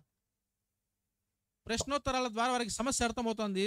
సమస్యను పరిష్కరించి ఆ వస్తువుని ఇంటికి ఇచ్చి పంపిస్తారు. అది మిక్సీ అయినా కావచ్చు, సీలింగ్ ఫ్యాన్ కావచ్చు, కూలర్ కావచ్చు, ఏసీ కావచ్చు. ఈరోజు సృష్టికర్తకు నువ్వు నిజాయితీగా నిజం చెప్తే ఆయన నీ జీవితాన్ని బాగు చేసి నీ జీవితాన్ని రిపేర్ చేస్తాడు. ఆ స్త్రీ నిజం చెప్పింది. ఆ స్త్రీ ఎప్పుడైతే నిజం చెప్పిందో దేవుడు తన హృదయంలోకి చేరుకున్నాడు. సంతోషము లేని, ఆనందము లేని, దుఃఖభరితమైన జీవితం కలిగిన స్త్రీ 5 మంది పురుషుల ద్వారా సంతోషించలేదు. 6వ వాడిని ఉంచుకున్నా సంతోషం లేదు. ఎంతమందిని చేసుకున్నా ఆదరించేవాడు లేడు, ప్రేమించేవాడు లేడు. అందరూ స్వార్థంగా ప్రేమిస్తూ ఉన్నారు, తనను మోసపూరితంగా ప్రేమిస్తూ ఉన్నారు. ఈరోజు నీకు సమాజంలో దొరికే ప్రతి ప్రేమ దాంట్లో ఏదో మతలబు ఉంటుంది. తనను పెళ్లి చేసుకున్న వాళ్ళందరూ మరి ఆమె దగ్గర డబ్బు చూసి చేసుకున్నారో తెలియదు, అందం చూసి చేసుకున్నారో తెలియదు, మరి లేకపోతే ఆమె దగ్గర ఉన్న ఏమి చూసి చేసుకున్నారో తెలియదు. కానీ అందరూ వదిలేసినారు. అందరి చేత మోసపోయింది ఆమె. కానీ తన సృష్టికర్త తన బాధను చూసి ఆమె జీవితాన్ని బాగు చేయడానికి వచ్చినాడు. నీ జీవితాన్ని నీ పక్కన కూర్చుండే వాళ్ళు బాగు చేయలేరు. నీ జీవితాన్ని అవమానం చేయడం తప్ప వారు బాగు చేయలేరు. నీ జీవితాన్ని రచ్చగీర్చడం తప్ప నీ స్నేహితులు కానీ, బంధువులు కానీ, శ్రేయోభిలాషులు కానీ నిన్ను బాగు చేయలేరు. ఆయన గుండె చెదిరిన వారిని బాగు చేసేవాడిని ఇప్పుడు చూస్తూ వచ్చినాం. నువ్వు సత్యం చెప్పుట ద్వారా నీ జీవితము అద్భుతంగా తిరిగి ఆరంభమవుతుంది. సత్యము చెప్పకపోతే నీవు నష్టపోయేవాడవుగా ఉంటావు, నష్టపోయేదానవుగా ఉంటావు. ఆ స్త్రీ సత్యము చెప్పింది. సత్యము చెప్పిన తర్వాత తన జీవితాన్ని సృష్టికర్త రిపేర్ చేసినాడు. రిపేర్ చేయబడిన హృదయంతో సంతోషంగా వారి ఊరిలోకి పరిగెత్తా వెళ్ళింది. ఊరిలో ఉండేవారితో కలవడానికి కానీ, ఉండడానికి కానీ, మాట్లాడడానికి కానీ ఈమెకు ఇష్టం లేదు, వాళ్లకు ఇష్టం లేదు. అటువంటి స్త్రీ కుండ విడిచిపెట్టి ఊరిలో పరిగెత్తుకుంటూ వెళ్ళి ఆ ఊరిలో ఉండేవారికి, అయ్యా మన ఊరికి సృష్టికర్త వచ్చినాడని వాళ్ళకి చెప్పడం జరిగింది. చెడిపోయిన జీవితాన్ని బాగు చేసినాడు. నీ తప్పులను ఈ లోకంలో ఉండే ఏ మానవుడు క్షమించలేడు. ఈ లోకంలో ఉండే ఏ స్నేహితుడు క్షమించలేడు. నీ తప్పులను కొన్నిసార్లు నీ భర్త కూడా క్షమించలేడు. మీ భర్త తప్పులను భార్య కూడా కొన్నిసార్లు క్షమించలేదు. తల్లిదండ్రులు నిన్ను క్షమించలేరు. కొన్నిసార్లు పిల్లలు తల్లిదండ్రులను క్షమించలేరు. కానీ క్షమించడానికి నీ సృష్టికర్త సిద్ధంగా ఉన్నాడు. మరి నువ్వు నిజాయితీగా నిజం చెప్పడానికి సిద్ధంగా ఉన్నావా అని.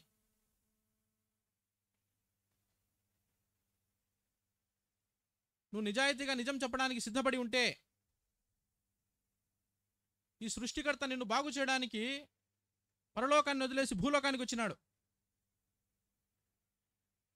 పరలోకాన్ని వదిలేసి భూలోకానికి వచ్చి నీ జీవితం ఆ స్థితిలో ఉండడం చూడలేక ఆయన బాధపడతా ఉన్నాడు. నీ జీవితం సరిచేయాలని కోరుకుంటా ఉన్నాడు. నీ జీవితము సరైన గాడిలో పెట్టడానికి ఆయన ఎంతో ఇష్టపడతా ఉన్నాడు. 2000 సంవత్సరాల క్రితమే చెడిపోయిన తలంపులు కలిగిన మానవుణ్ణి, పాపంలో ఉన్న మానవుణ్ణి, అన్యాయంలో ఉన్న మానవుణ్ణి, మోసపోయిన మానవుణ్ణి, మోసం చేస్తున్న మానవుణ్ణి, గాడి తొలగిపోయిన మానవుణ్ణి, జీవితం ముందుకు సాగలేక ఆగిపోయిన మానవుణ్ణి, ఏం చేయాలో తెలియక అయోమయంలో ఉన్న మానవుణ్ణి రక్షించడానికి నీ సృష్టికర్త దిగి వచ్చినాడు. నీ తప్పులన్నీ, నీ పాపాలన్నీ, నువ్వు చేసిన ప్రతి దుర్మార్గతను ఆయన మూల్యం చెల్లించడానికి సిద్ధపడినాడు. నువ్వు చేసిన తప్పులకు, నువ్వు చేసిన పొరపాట్లకు, నువ్వు చేసిన పాపానికి ఒక శిక్ష ఉంది. ఆ శిక్ష నీకే ఇస్తే ఇప్పుడే గుండె చెదిరిపోయిన నువ్వు ఇంకా నీకు శిక్ష ఇస్తే ఉండలేవు, నువ్వు తట్టుకోలేవు. నీ జీవితం ఇప్పటికే సొలసిపోయింది, అలసిపోయింది. ఓపిక లేదు, ముందుకు సాగడానికి ధైర్యం చాలడం లేదు, ముందుకు సాగడానికి బలం లేదు. ఇటువంటి సమయంలో నిన్ను ఇంకా ఇబ్బంది పెట్టడం, నిన్ను ఇంకా ఎక్కువ శిక్షించడం ఆయనకి ఇష్టం లేదు. అలిసిపోయి కష్టపడి చెమటోడ్చి పగలనక రాత్రనక కష్టపడిన భర్త ఇంటికి వస్తే ఆ భర్తను మనము ఎలాగైతే సంతోషపరచడానికి మంచి ఆహారం సిద్ధపరుస్తామో, ఇంకా ఎక్కువ కష్టపెట్టకుండా, ఆల్రెడీ సొలసిపోయిన వాళ్ళు, అలసిపోయిన వాళ్ళు, జీవితంలో నెమ్మది లేక, సంతోషం లేక, ఆనందం లేక, అయోమయమైన పరిస్థితుల్లో కూర్చున్న వాళ్ళు చాలామంది ఉన్నారు. ఎక్కడికి వెళ్ళాలనో తెలియక, ఏమి చేయాలనో తెలియక, ఎన్నో ప్రశ్నలకు సమాధానము దొరక్క, చిక్కుముళ్ళు విప్పుకోలేక, ఎవరిని నమ్మాలనో ఎవరిని నమ్మకూడదో దిక్కు తోచని పరిస్థితుల్లో కూర్చున్న వాళ్ళు చాలామంది ఇక్కడ ఉన్నారు. ఇంకా మిమ్మల్ని బాధ పెట్టడం మీ సృష్టికర్తకి ఇష్టం లేదు. ఇంకా మిమ్మల్ని ఏడిపించడం మీ సృష్టికర్తకి ఇష్టం లేదు. మీ నిర్ణయాలు, మీ ఆలోచనలు, మీ ఉద్దేశాలు అన్నీ మిమ్మల్ని చెడగొట్టేసినాయి, నన్ను చెడగొట్టేసినాయి. మన సొంత నిర్ణయాలు, సొంత ఆలోచనలు చెడగొట్టేసినాయి. పరలోకాన్ని వదిలేసి భూలోకానికి వచ్చినాడు. మనము చేసిన తప్పులకు, మనం చేసిన పాపాలకు, మనం చేసిన ఎన్నో రకాల అవినీతి క్రియలకు వచ్చి ఆయన మూల్యం చెల్లించినాడు. ఇంకా నిన్ను ఎక్కువ బాధ పెట్టడం ఇష్టం లేక ఆయన బాధపడినాడు. ఇంకా నిన్ను ఏడిపించడం ఇష్టం లేక ఆయన సిలువలో ఏడ్చినాడు. ఇంకా ఆయన నిన్ను దుఃఖపెట్టడం ఇష్టం లేక ఆయన దుఃఖపడతా వచ్చినాడు. ఇంకా నిన్ను ఎక్కువ అవమానానికి గురి చేయకుండా ఆయన అవమానాలు పాలవుతా వచ్చినాడు. ఇంకా నీకు శిక్షకు గురి కాకుండా ఆయన శిక్షింపబడతా వచ్చినాడు. పాపము చేసింది నేను, పాపము చేసింది నువ్వు, కానీ మనకు రావాల్సిన శిక్ష తన మీద ఆయన వేసుకుంటా వచ్చినాడు. దేవుని వాక్యంలో ఉంది, నీతిమంతుడు లేడు, ఒక్కడును లేడని ఉంది.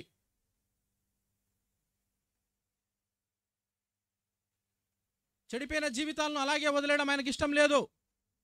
బాధల్లో ఉన్న వారిని అలాగే వదిలేయడం ఆయనకి ఇష్టం లేదు. ఈరోజు నీ గత జీవితాన్ని ఆయన అడగడు. ఈరోజు గతంలో చేసిన పాపాలను ఆయన అడగడు.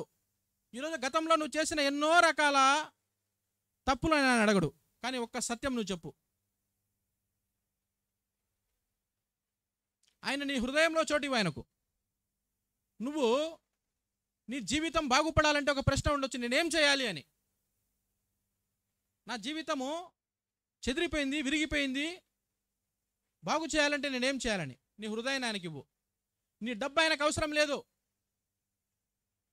నీ దగ్గర ఉన్న సొత్తులు ఆయనకు అవసరం లేదు. మీ బలంతో ఆయనకు సంబంధం లేదు. మీ దగ్గర ఏమున్నా లేకపోయినా, మరి 5 మందితో వివాహం చేసుకున్న స్త్రీ దగ్గర ఏముందని పోయినాడు ఆయన? ఏం దొరుకుతుంది ఆమె దగ్గర? ఏమి ఆశించిపోలేదు, ఆమె జీవితాన్ని బాగు చేయడానికి పోయినాడు. ఈ సాయంకాలం ఈ మీటింగ్ మీ దగ్గర ఏదో దొరుకుతుందని ఆయన ఇక్కడికి రాలేదు. మీకు ఇవ్వడానికి వచ్చినాడు. మీ దగ్గర తీసుకోవడానికి, మీ దగ్గర దండుకోవడానికి కాదు ఈ మీటింగు, మీకు ఇవ్వడానికి వచ్చినాడు. సృష్టికర్తకు మనం ఏమి ఇస్తాము? భూమి ఆయనది, ఆకాశం ఆయనది, ఈరోజు మనం పీల్చుకునే గాలి ఆయనది, మనం అనుభవించే శరీరం ఆయనది, కాళ్ళు ఆయనవి, చేతులు ఆయనవి, కళ్ళు ఆయనవి, ముక్కు ఆయనది, మన ప్రాణం ఆయన చేతిలో ఉంది. ఆయనకు మనం ఏమి ఇవ్వగలుగుతాము? మనకు అంత స్తోమత ఉందా? అంత అర్హత ఉందా? మనం ఏమైనా ఇవ్వగలుగుతాం ఆయనకు? నీది ఆయనకు ₹1 అవసరం లేదు. నీకు సంబంధించింది ఆయనకు ఏది అవసరం లేదు. ఆయనకు నీ హృదయంలో చోటివ్వు చాలు. అరే, మోసం చేసే వాళ్ళకి చోటిచ్చినావు కదా నువ్వు. నీ జీవితాన్ని నష్టపరిచిన వారికి చోటిచ్చినావు కదా. నీ జీవితాన్ని నాశనంలోకి నెట్టేసిన వారికి చోటిచ్చినావు కదా. నీ జీవితాన్ని అయోమయంలోకి త్రోసివేసిన వారికి చోటిచ్చినావు కదా. ఎంతో మందికి చోటిచ్చి మోసపోయినావు కదా నువ్వు. ఎంతో మందికి చోటిచ్చి నష్టాల్లో ఉన్నావు నువ్వు. మరి అంత విశాల హృదయం కలిగిన నీవు అంతమందికి చోటిచ్చి, బిడ్డలకు చోటిచ్చినా బిడ్డలు మోసం చేసినారు, భర్తకు చోటిస్తే భర్త మోసం చేసినాడు, భార్యకు చోటిస్తే భార్య మోసం చేసింది, బంధువులు మోసం చేసినారు, రక్త సంబంధికులు మోసం చేసినారు, ఇరుగు పొరుగు వారు మోసం చేసినారు, ఆఫీస్లో పనిచేసే మన కొలీగ్స్ మోసం చేసినారు. అంత విశాల హృదయం కలిగి అంతమందికి చోటిచ్చిన నీవు నీ సృష్టికర్త ఇస్తే ఆయనకు చోటు ఇవ్వకపోతే ఎలా? నీ జీవితాన్ని బాగు చేయడానికి అతను అవకాశం ఇవ్వకపోతే ఎలా? నువ్వు ఏమి పే చేయాల్సిన అవసరం లేదు. నీ కొరకు ఆయన తన ప్రాణాన్ని పెట్టినాడు. ఆయన కట్టేసినాడు. నువ్వు చేసిన అప్పులన్నీ ఆయన కట్టేసినాడు. పాపమని అప్పులు కట్టేసినాడు. కళ్ళతో చేసిన పాపాన్ని, చేతులతో చేసిన పాపాన్ని, చూపులతో చేసిన పాపాన్ని, క్రియలతో చేసిన పాపాన్ని ఆయన కట్టేసినాడు. నువ్వు ఏమి చేయాల్సిన అవసరం లేదు. నీ హృదయంలో ఆయనకు చోటివ్వు. నీ జీవితాన్ని ఎంతో విలువగలిగినదిగా చేస్తాడు ఆయన. జపాన్ దేశంలో ఒక కళ ఉంది. కిన్సుకి అంటారు ఆ కళ పేరు, కిన్సుకి. ఆ కళలో ఉండే గొప్పతనం ఏమంటే, పగిలిపోయిన కుండలు, విరిగిపోయిన కుండలు, జారి కింద పడిపోయి ముక్కలైపోయిన కుండలను వారి దగ్గరికి తీసుకొని వెళ్తారు. పగిలిపోయిన కుండకు వాల్యూ ఉంటుందా? మూలన పడవేస్తారు. దాన్ని చీపుడుతో పక్కకు తోసేస్తారు. ఇంట్లో అడ్డంగా ఉండకుండా దాన్ని ఒక మూలకు తీసుకుని వెళ్తారు. మున్సిపాలిటీ వాళ్ళకి వేసేస్తారు. కానీ ఆ జపాన్ ప్రాంతంలో విరిగిపోయినా, నలిగిపోయినా, పడిపోయినా, చెడిపోయిన ఆ కుండను ఒక ప్రాంతానికి తీసుకెళ్తారు, ఆ కళ తెలిసిన వారి దగ్గరికి. అది ఇచ్చేసి కొన్ని దినాల తర్వాత వారు వెళ్తారు. అయ్యా, మేము గత దినాల్లో మీకు ఒక కుండ ఇచ్చినాం కదా, ఆ కుండ ఎక్కడుందని. ఆ కుండ అదో, మీ కుండ అదే, చూసుకోండి. ఇది మా కుండనా? మేము నమ్మలేకపోతా ఉన్నాం. ఈ కుండ మాది కాదు, ఇది మా కుండ కానేరదు అంటా ఉన్నారు. లేదండి, ఇది మీ కుండనే. అరే, మేము విరిగిపోయిన కుండ ఇచ్చినాం మీ చేతికి, పగిలిపోయిన కుండ మీ చేతికి ఇచ్చినామే, ముక్కలైపోయిన కుండని మీ చేతికి ఇచ్చినామే. ఇది ఎంత చక్కగా ఉంది, ఎలా సాధ్యమైంది మీకు? విరిగిపోయినా, నలిగిపోయినా, ముక్కలు చెక్కలైపోయిన ఆ కుండను ఆ కళ తెలిసిన వారు బంగారుతో, వెండితో, లేకపోతే విలువైన ద్రవముతో విరిగిపోయిన ముక్కలన్నీ అతికించి, ఎక్కడెక్కడైతే విరిగిపోయిన మరకలు కనబడతా ఉన్నాయో, విరిగిపోయిన ఘాట్లు కనబడతా ఉన్నాయో, వాటిని అంతటిని కనబడకుండా వెండితో, బంగారుతో, విలువైన రంగులతో అద్ది అద్భుతమైన వాటిగా తయారు చేస్తారు. ఆ కుండ ఇచ్చిపోయిన వారే కనుక్కోలేరు ఇది మా కుండ అని. పూర్వము విరిగిపోయిన కుండ, పూర్వము పగిలిపోయిన కుండ, పూర్వము పనికిరాని కుండ. ఎప్పుడైతే ఆ కళ తెలిసిన వారి చేతికి అది పోయిందో, కుండ విలువ మారిపోయింది. మంచి కుండ కంటే ఎక్కువ విలువ వచ్చింది దానికి.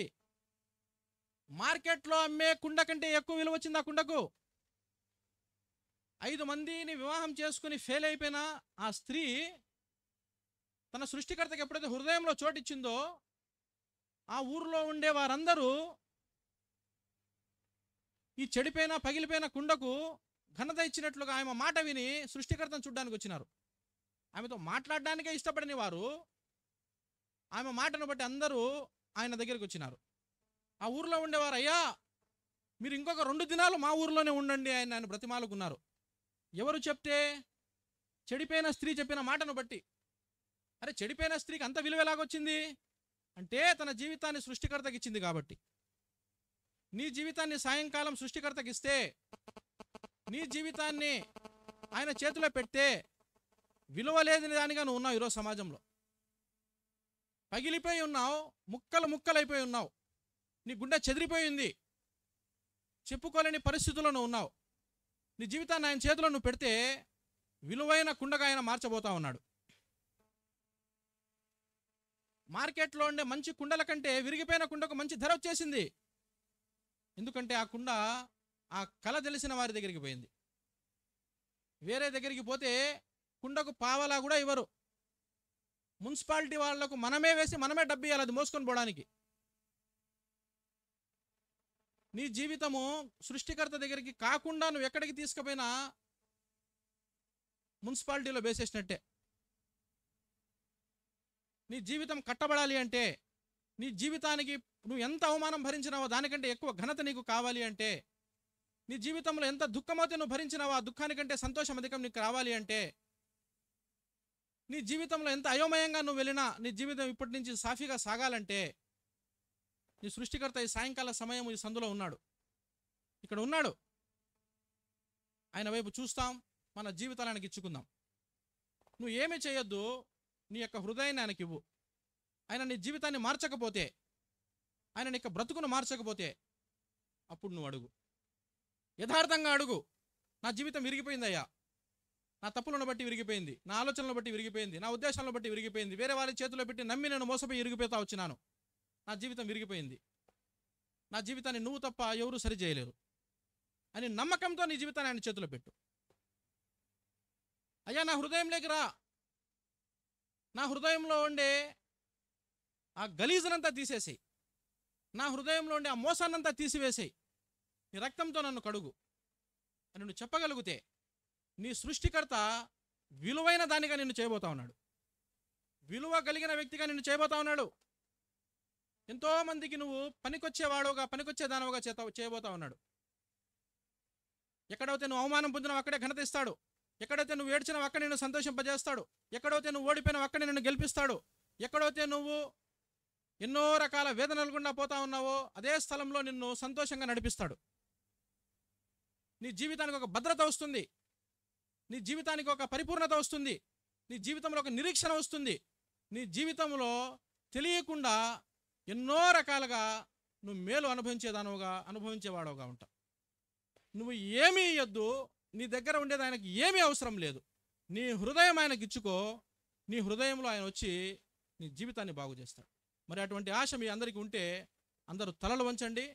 మనము మన సృష్టికర్తను అందరం అడుగుదాం, అయ్యా నా జీవితాన్ని బాగు చేయి, పగిలిపోయిన దానను, నేను సంతోషం లేని దానను, దుఃఖంలో ఉన్న దానను, బాధల్లో ఉన్న దానను, అటువంటి సంతోషం నాకు అవసరం, అటువంటి ఆనందం నాకు అవసరం. తలలు వంచండి, అటు ఇటు చూడొద్దు. ఎంతో గంభీరమైన సమయం, మనం ఆయన వైపు చూస్తాం.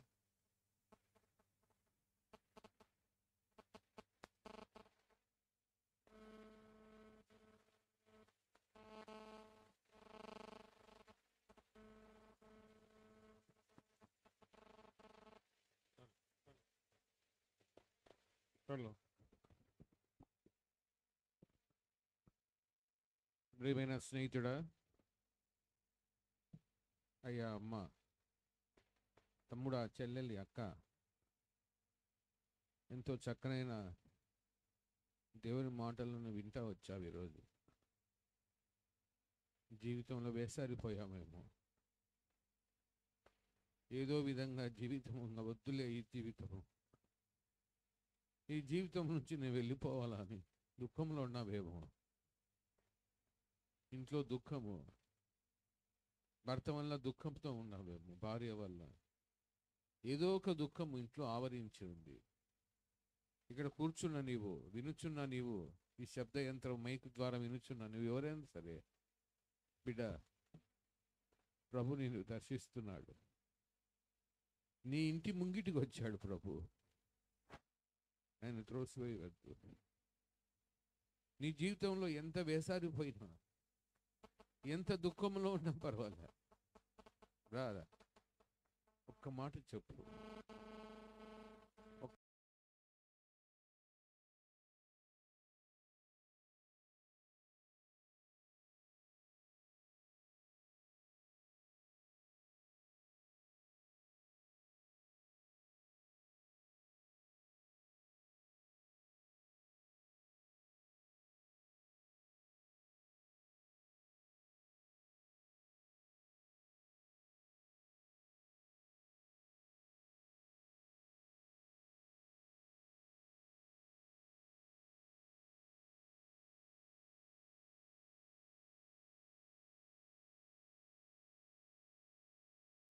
నీలో ఉండే పాపము, ఒక త్రాగుడుకు బానిసైపోయామేమో.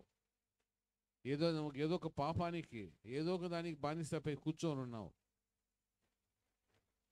దీని నుంచి ఎవరు విముక్తి చేస్తారు, నా జీవితం ఎవరు బాగు చేస్తారు అని కూర్చొని ఉన్నావేమో. ఇప్పుడు వింటా వచ్చావు, నీ సృష్టికర్త అయిన దేవుడు యేసు ప్రభువు నీ ముంగిటికి వచ్చాడు, నీ ఇంటి దగ్గరికి వచ్చాడమ్మా. ప్రియ స్నేహితుడా, దేవుడు నిన్ను ప్రేమిస్తున్నాడు. అందుకే ఇక్కడ ఉండే మా వాళ్ళు ఎంతో కష్టపడి ఎన్నో రోజులుగా ప్రార్థన చేశారు. ఇక్కడ పెట్టాలా, మీటింగ్ పెట్టాలా. దేవుడు ఏదో ఉద్దేశంతో ఇక్కడ మీటింగ్ పెట్టాడు, ఇక్కడ కూడిక పెట్టాడు. ఎందుకు? నీ కొరకే ఇక ప్రాణము పోతుందేమో. రేపు ఉంటావో లేదో తెలియదు. ఎక్కడ చూసినా కూడా యాక్సిడెంట్స్, ఎక్కడ చూసినా మనుషులు చనిపోతున్నారు, ప్రాణం విడిచిపోతున్నారు. ఒకవేళ నీ పాపంలో మళ్ళీ చూస్తాంలే, ఇది నా జీవితం బాగుండా కదా అని ఒకవేళ వద్దని వెళ్ళిపోతావేమో. నీ జీవితానికి బాధ్యుడు నువ్వే. రేపేం జరిగితే మాకు సంబంధం లేదు.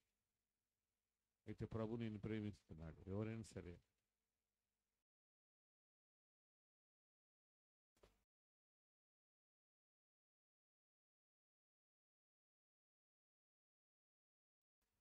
ప్రభువా, దేవా, నా జీవితాన్ని మార్చు.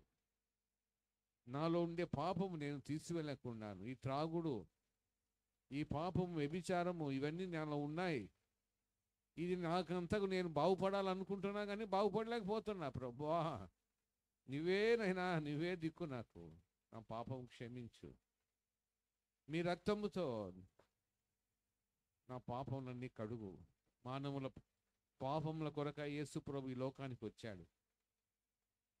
సిలువలో రక్తం కార్చాడు.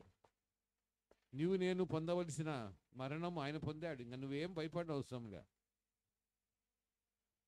దేవుని వాక్యంలో ఏముందంటే, మన పాపములను మనం ఒప్పుకొని ఆయన నీతిమంతుడు కనుక ఆయన మన పాపములన్నిటినీ క్షమించి నీ పాపం అంతా క్షమిస్తాడు.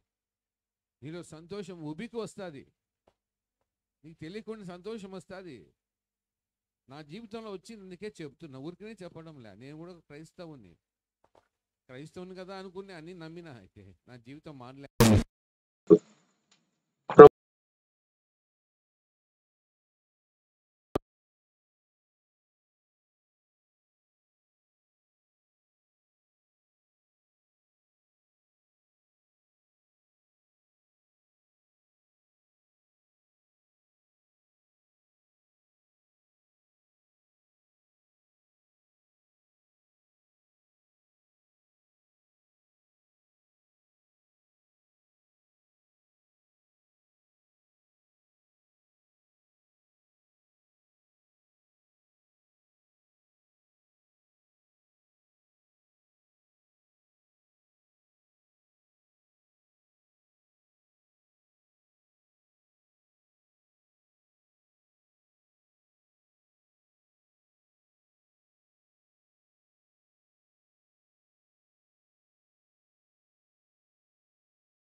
క్షమించు ప్రభువా.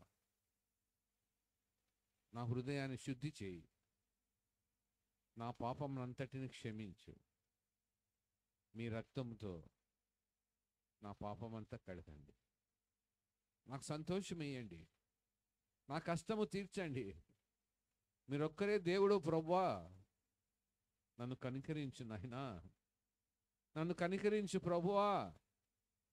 నన్ను కనికరించు నాయనా. నా జీవితంలోకి రా. మా ఇంటిలోనికి రా. మా ఇంట్లో సంతోషం లేదు.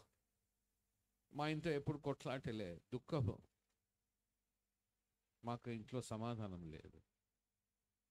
మీరే మా ఇంట్లో నివసించండి. మా ఇంట్లో రండి. మా ఇంట్లో సమాధానం అనుగ్రహించండి. మా ఇల్లును మార్చండి. నా హృదయాన్ని మార్చండి. మార్చినందుకు వందనములు.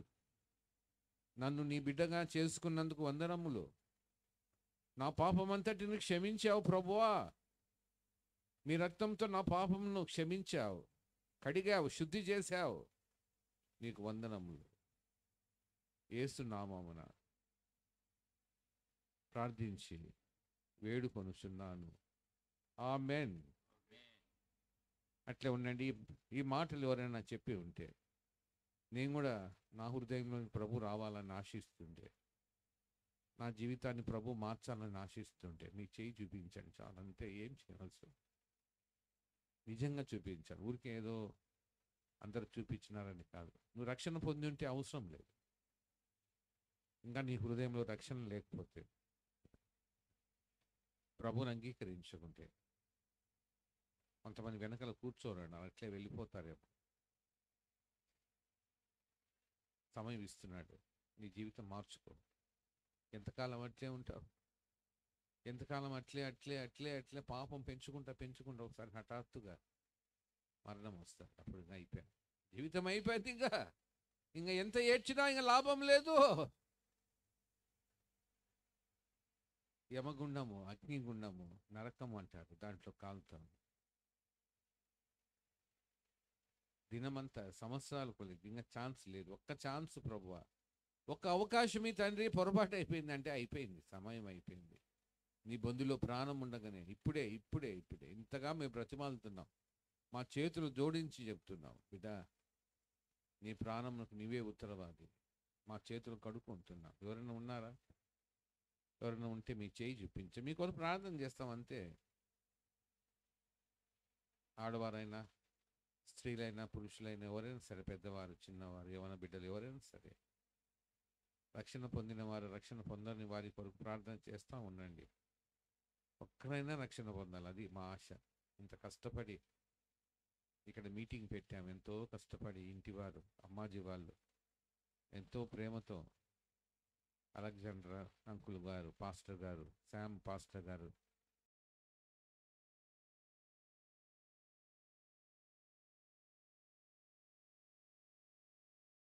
ఒక్కరైనా లేరా? అమ్మ ఇక్కడ చేయి ఎత్తారు, వెరీ గుడ్. ప్రభు నిన్ను దీవించడం కాక, నీ పాపము క్షమించడం కాక. ఇంకా ఎవరైనా ఉన్నారా? చివరిలో పైకి చూపించండి చెయ్యి. బ్రదర్స్ ఎవరైనా, సహోదరులు ఎవరైనా ఉన్నారా? అట్లే వెళ్ళిపోవద్దమ్మా, నీ పాపం క్షమించబడుతుంది. ఇప్పుడైనా క్షమించు. ఎవరున్నారు ఇంకా? ఇంకా ఎవరైనా, ఇంకా ఎవరైనా, ఇంకా ఎవరైనా? నీ హృదయం ప్రభుకి ఇచ్చేసి జీవితం మార్చుకో. అమ్మా ప్రభు నిన్ను దీవించడం కాక. ఇంకా ఇంకా ఎవరైనా సరే, చివరిసారిగా అవకాశం లేదు. ఇంకా ఈ మీటింగ్ అయిపోతే బొందులో ప్రాణం ఉంటుందో లేదో తెలియదు. ఇంకా చూస్తావా లేదో ఈ లోకానికి, ఇదే చివరిగా రాత్రి ఏమో. భయపడి ఇవ్వడంలే. ఎంతోమంది బాగుండేవారు అంటే రోడ్లు పడిపోయి చనిపోయినారు.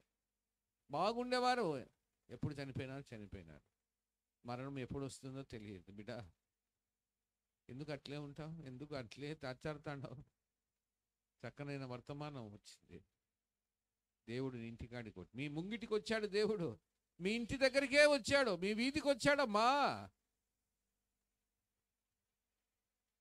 చివరిసారి ప్రభా మీ నామనికి ఎంతో వందనం, స్తోత్రములు. ప్రభా ఈరోజు మీ వాక్యం ఎంతో చక్కగా విత్తబడింది. మీ ప్రేమ ఎంతో గొప్పది ప్రభువా. మానవులందరినీ మీరు ప్రేమిస్తున్నారు, పక్షపాతం లేకుండా అందరినీ ప్రేమిస్తున్నారు ప్రభు. ఇక్కడ ఉండే ఈ ప్రాంతంలో ఉండే, కాకినాడలో ఈ ప్రాంతంలో ఈ వీధిలో ఉండే ప్రజలు కూడా ప్రేమిస్తున్నారు. ఎప్పుడో ఈ ప్రజల గురించి మీరు ఎప్పుడో ఆలోచన చేశారు.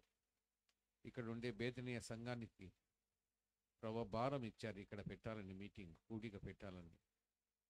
ఎంతో సంతోషం ప్రభు. మీ వాక్యం చెప్పబడింది. మీరు ఎవరినైనా మీరు ప్రేమిస్తున్నారు, ఎంతటి వారినైనా, ఎంత కృంగిపోయిన వారినైనా ప్రభు మీరు బాగు చేస్తారు. ఎటువంటి పాపినైనా మీరు పరిశుద్ధంగా మారుస్తారు ప్రభు. ఈ వాక్యం విన్నవారు లోకాల భయంతో ఎత్తలేదమ్మా, హృదయంలో ఒక ప్రార్థన చేసుకుంటారేమో తెలియదు ప్రభు. ఎవరు ఏమైనప్పటికీ ప్రభు, వాక్యము విత్తుతే ఒకరోజు ఫలిస్తుంది. కార్యం చేసేవారు మీరు, ప్రార్థించేది మా పని, వాక్యం చెప్పేది మా పని, మిగతా పని మీరు చేస్తారు. నీళ్ళ మీద విత్తనం వేయుడి, ఒకరోజు ఫలిస్తుందని సెలవిచ్చారు. కాబట్టి నాకు తెలుసు ఏదో ఒక రోజు ఫలిస్తుంది, ఏదో ఒక రోజు వారితో మాట్లాడతారు ప్రభువా. ఈరోజు రాత్రి వారికి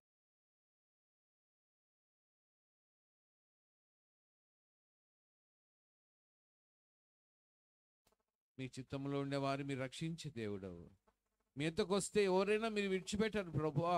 ఎంత ప్రేమగల దేవుడు.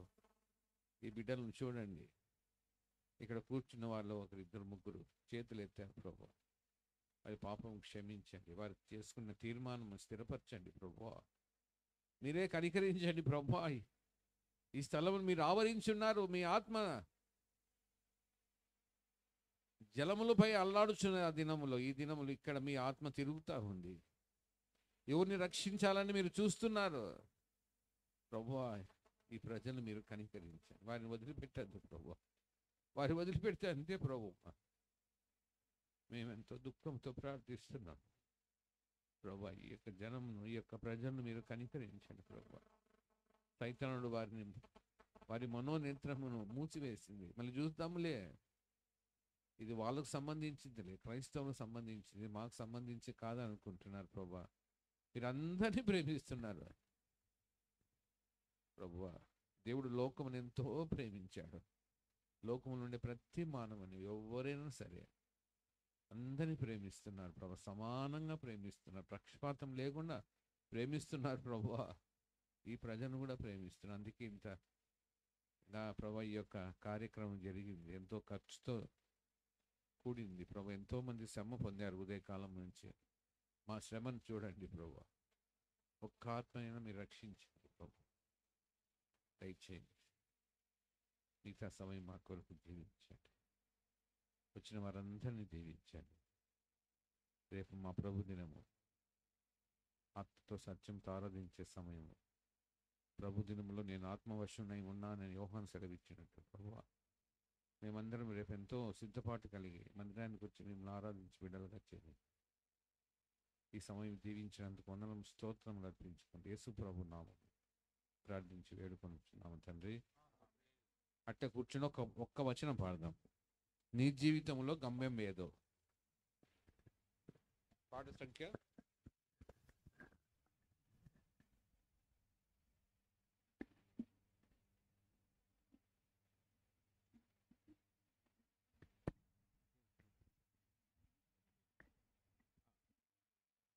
412, 742 పాత బుక్కుల్లో ఉండే. ఇంకో దాంట్లో 415.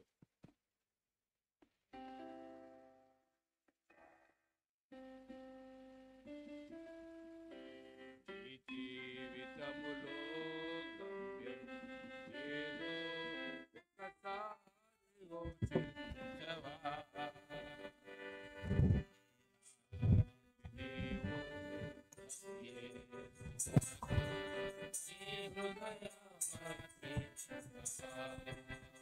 ఈనాడే నీవు ప్రభు యేసు కొరకు నీ హృదయమర్పించవా.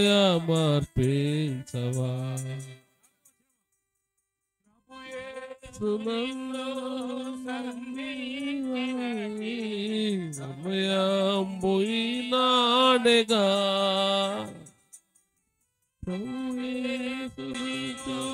సంధించునట్టి సమయం పోయినాడేగా. ఈ చోట నుండి ప్రభు యేసు లేక పోబోకుమో సోదరా. ఈ చోట నుండి ప్రభు యేసు లేక పోబోకుమో సోదరి. నీ జీవితములో గమ్యంబు ఏదో ఒకసారి యోచించవా. ఈనాడే నీవు ప్రభు యేసు కొరకు నీ హృదయమర్పించవా. ఈనాడే నీవు ప్రభు యేసు కొరకు నీ హృదయమర్పించవా. Please come.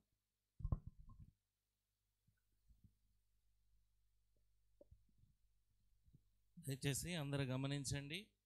కూడి వచ్చిన మీ అందరికీ ధన్యవాదములు తెలుపుతున్నాం. సోదరి అమ్మాజీ గారు మిమ్మల్ని అందరినీ ప్రేమించి మీ అందరి కొరకు ఆహార పదార్థాలు సిద్ధపరిచినారు. దయచేసి అందరూ పాలు పొంది వెళ్ళవలసిందిగా మనవి చేస్తున్నాం. బఫే సిస్టంలో మీకు వడ్డిస్తారు. తప్పక అందరూ పాలు పొంది మీ గృహాలకు వెళ్ళవలసిందిగా మనవి చేస్తున్నాం. దయచేసి ఈ యొక్క సువార్త పరిచర్య చీడిగలో ఉన్నటువంటి బేతనీయ ప్రార్థనా మందిరం ద్వారా జరపబడుతూ వచ్చింది. కడప నుంచి దైవదాసులు వచ్చినారు. దయచేసి మీ యొక్క మనవలు ఎవరైనా ఉంటే బహిరంగంగా మీరు చేయెత్తి చెప్పలేకపోయినా, మీ అక్కర్లున్నా మీరు వచ్చి ఎదురుకొచ్చి మీరు ప్రార్థన చేసుకోవచ్చు. మీ మనవలు కూడా తెలపటానికి ఏమాత్రం వెనక ఆడవద్దని మనవి చేస్తున్నాం. చివరి ప్రార్థన చేస్తారు, తర్వాత మనందరికీ భోజనాలు వడ్డిస్తారు. అంకుల్ గారు చివరి ప్రార్థన చేస్తారు, అట్లే ఉండండి. ప్రేమగల మా ప్రియ పరలోకపు తండ్రి, మా ప్రభువైన యేసుక్రీస్తు వారి ఘనమైన నామములో మా రాజు అయిన తండ్రి, మమ్మల్ని సృష్టించిన సృష్టికర్త, ఎన్నడూ మారని మార్పులేని మహారాజా, మీ ఘనమైన రక్షణార్థమైన మహిమగల నామం ఇక్కడున్న రామేశ్వరం గ్రామంలో ఈ వీధులు మా సహోదరి అమ్మాజీ గారి యొక్క గృహము ద్వారా అనుగ్రహించబడిన మీ లేఖన సత్యాల కొరకు స్తోత్రాలు. సృష్టికర్తమైన తండ్రి, పాపిని ప్రేమించిన రాజా మీరే నాయనా. పాపులైనటువంటి వారిని రక్షించడానికి వచ్చావు తండ్రి. నీతిమంతుడు లేడు, ఒక్కడు లేడు, అందరూ చెడిపోయారు, అందరూ నరకానికి పాత్రులే. నరకం నుండి జీవంలోకి దాటించడానికి వచ్చిన రక్షకుడు రాజా, ఈ లోకానికి వచ్చిన దేవా, జీవం ఇవ్వడానికి వచ్చిన దేవుడు కదా ప్రభువా. ఎవరైతే తండ్రి ఇక్కడికి వచ్చారో, మీ వాక్యం విన్నారో, విన్నవారందరిలో మీ కార్యం చేయండి. చేతులెత్తి ప్రభువా, వారి రక్షణకు గుర్తుగా మా తండ్రి తీర్మానం చేసుకున్న వారందరినీ దర్శించండి. కొంతమంది భయంతో దేవా చేతులు ఎత్తకుండానే హృదయులు తీర్మానం చేసుకున్న వారిని కూడా మీరు దర్శించండి. అందరి హృదయాలు ఎరిగినవాడు ప్రభువా. నాయనా, మానవుని యొక్క చెడిపోయిన హృదయాన్ని మీరు కోరుకుంటున్నారు ప్రభువా. ఈ చెడిపోయిన హృదయం మీకు ఇస్తే మీరు ఎంతో బాగుగా చేయి దేవుడు ప్రభువా. నూతన హృదయం ఇస్తానన్నావు, నూతన మనసు ఇస్తానన్నావు, నూతన స్వభావం ఇస్తానన్నావు. నూతన ఆత్మతో నింపబడిన వారై ఆత్మతో సత్యంతో ఆరాధించే ఆ దేవుణ్ణి ప్రభువా కొలిచేవారినిగా చేస్తావు నాయనా. కనికరించుము, సహాయం చేయము ప్రభువా. ప్రకటించిన ప్రకటనలను దయతో ప్రభువా ఈ బిడ్డలు విన్నారు, భోజనం చేసి వెళ్ళడానికి సహాయం చేయండి. మార్గంలో ఎటువంటి తొందరలు తొట్టుపాట్లు లేకుండా వారి వారి గృహాలకు క్షేమంగా చేర్చండి. మరి ముఖ్యంగా రేపు ప్రభుదినము తండ్రి దేవా, బేతనీయ ప్రార్థన మందిరంలో 9:30 గంటలకే ఆరాధన ప్రారంభించబడుతుంది కనుక ప్రభువా, ఎవరైతే మా తండ్రి మీ సన్నిధికి రావాలని ఆశపడుతున్నారో, ఆశగల ప్రాణాన్ని మేలుతో తృప్తిపరచండి తండ్రి. సహాయం చేయండి. ఇచ్చిన పాదస్థాన్ని బట్టి సహాయాన్ని బట్టి వందనాలు చెల్లిస్తూ మా ప్రభువైన యేసుక్రీస్తు వారి నామములో స్తుతించి ప్రార్థించి సమర్పించి వేడుకుంటున్నాం తండ్రి. ఆమేన్. మన తండ్రి అయిన దేవుని ప్రేమ, మన ప్రభువైన యేసుక్రీస్తు వారి యొక్క కృప, పరిశుద్ధాత్మ దేవుని యొక్క అన్యోన్య ఆదరణ, సహవాసం, సంతోషం, సమాధానం, ఆశీర్వాదాల దీవెనలు కూడి వచ్చిన మనందరికీ, చెదిరిన సకల పరిశుద్ధులకు ఇప్పుడు ఎల్లప్పుడూ సదాకాలము తోడేండి నడిపించునుగాక.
Praise the lord.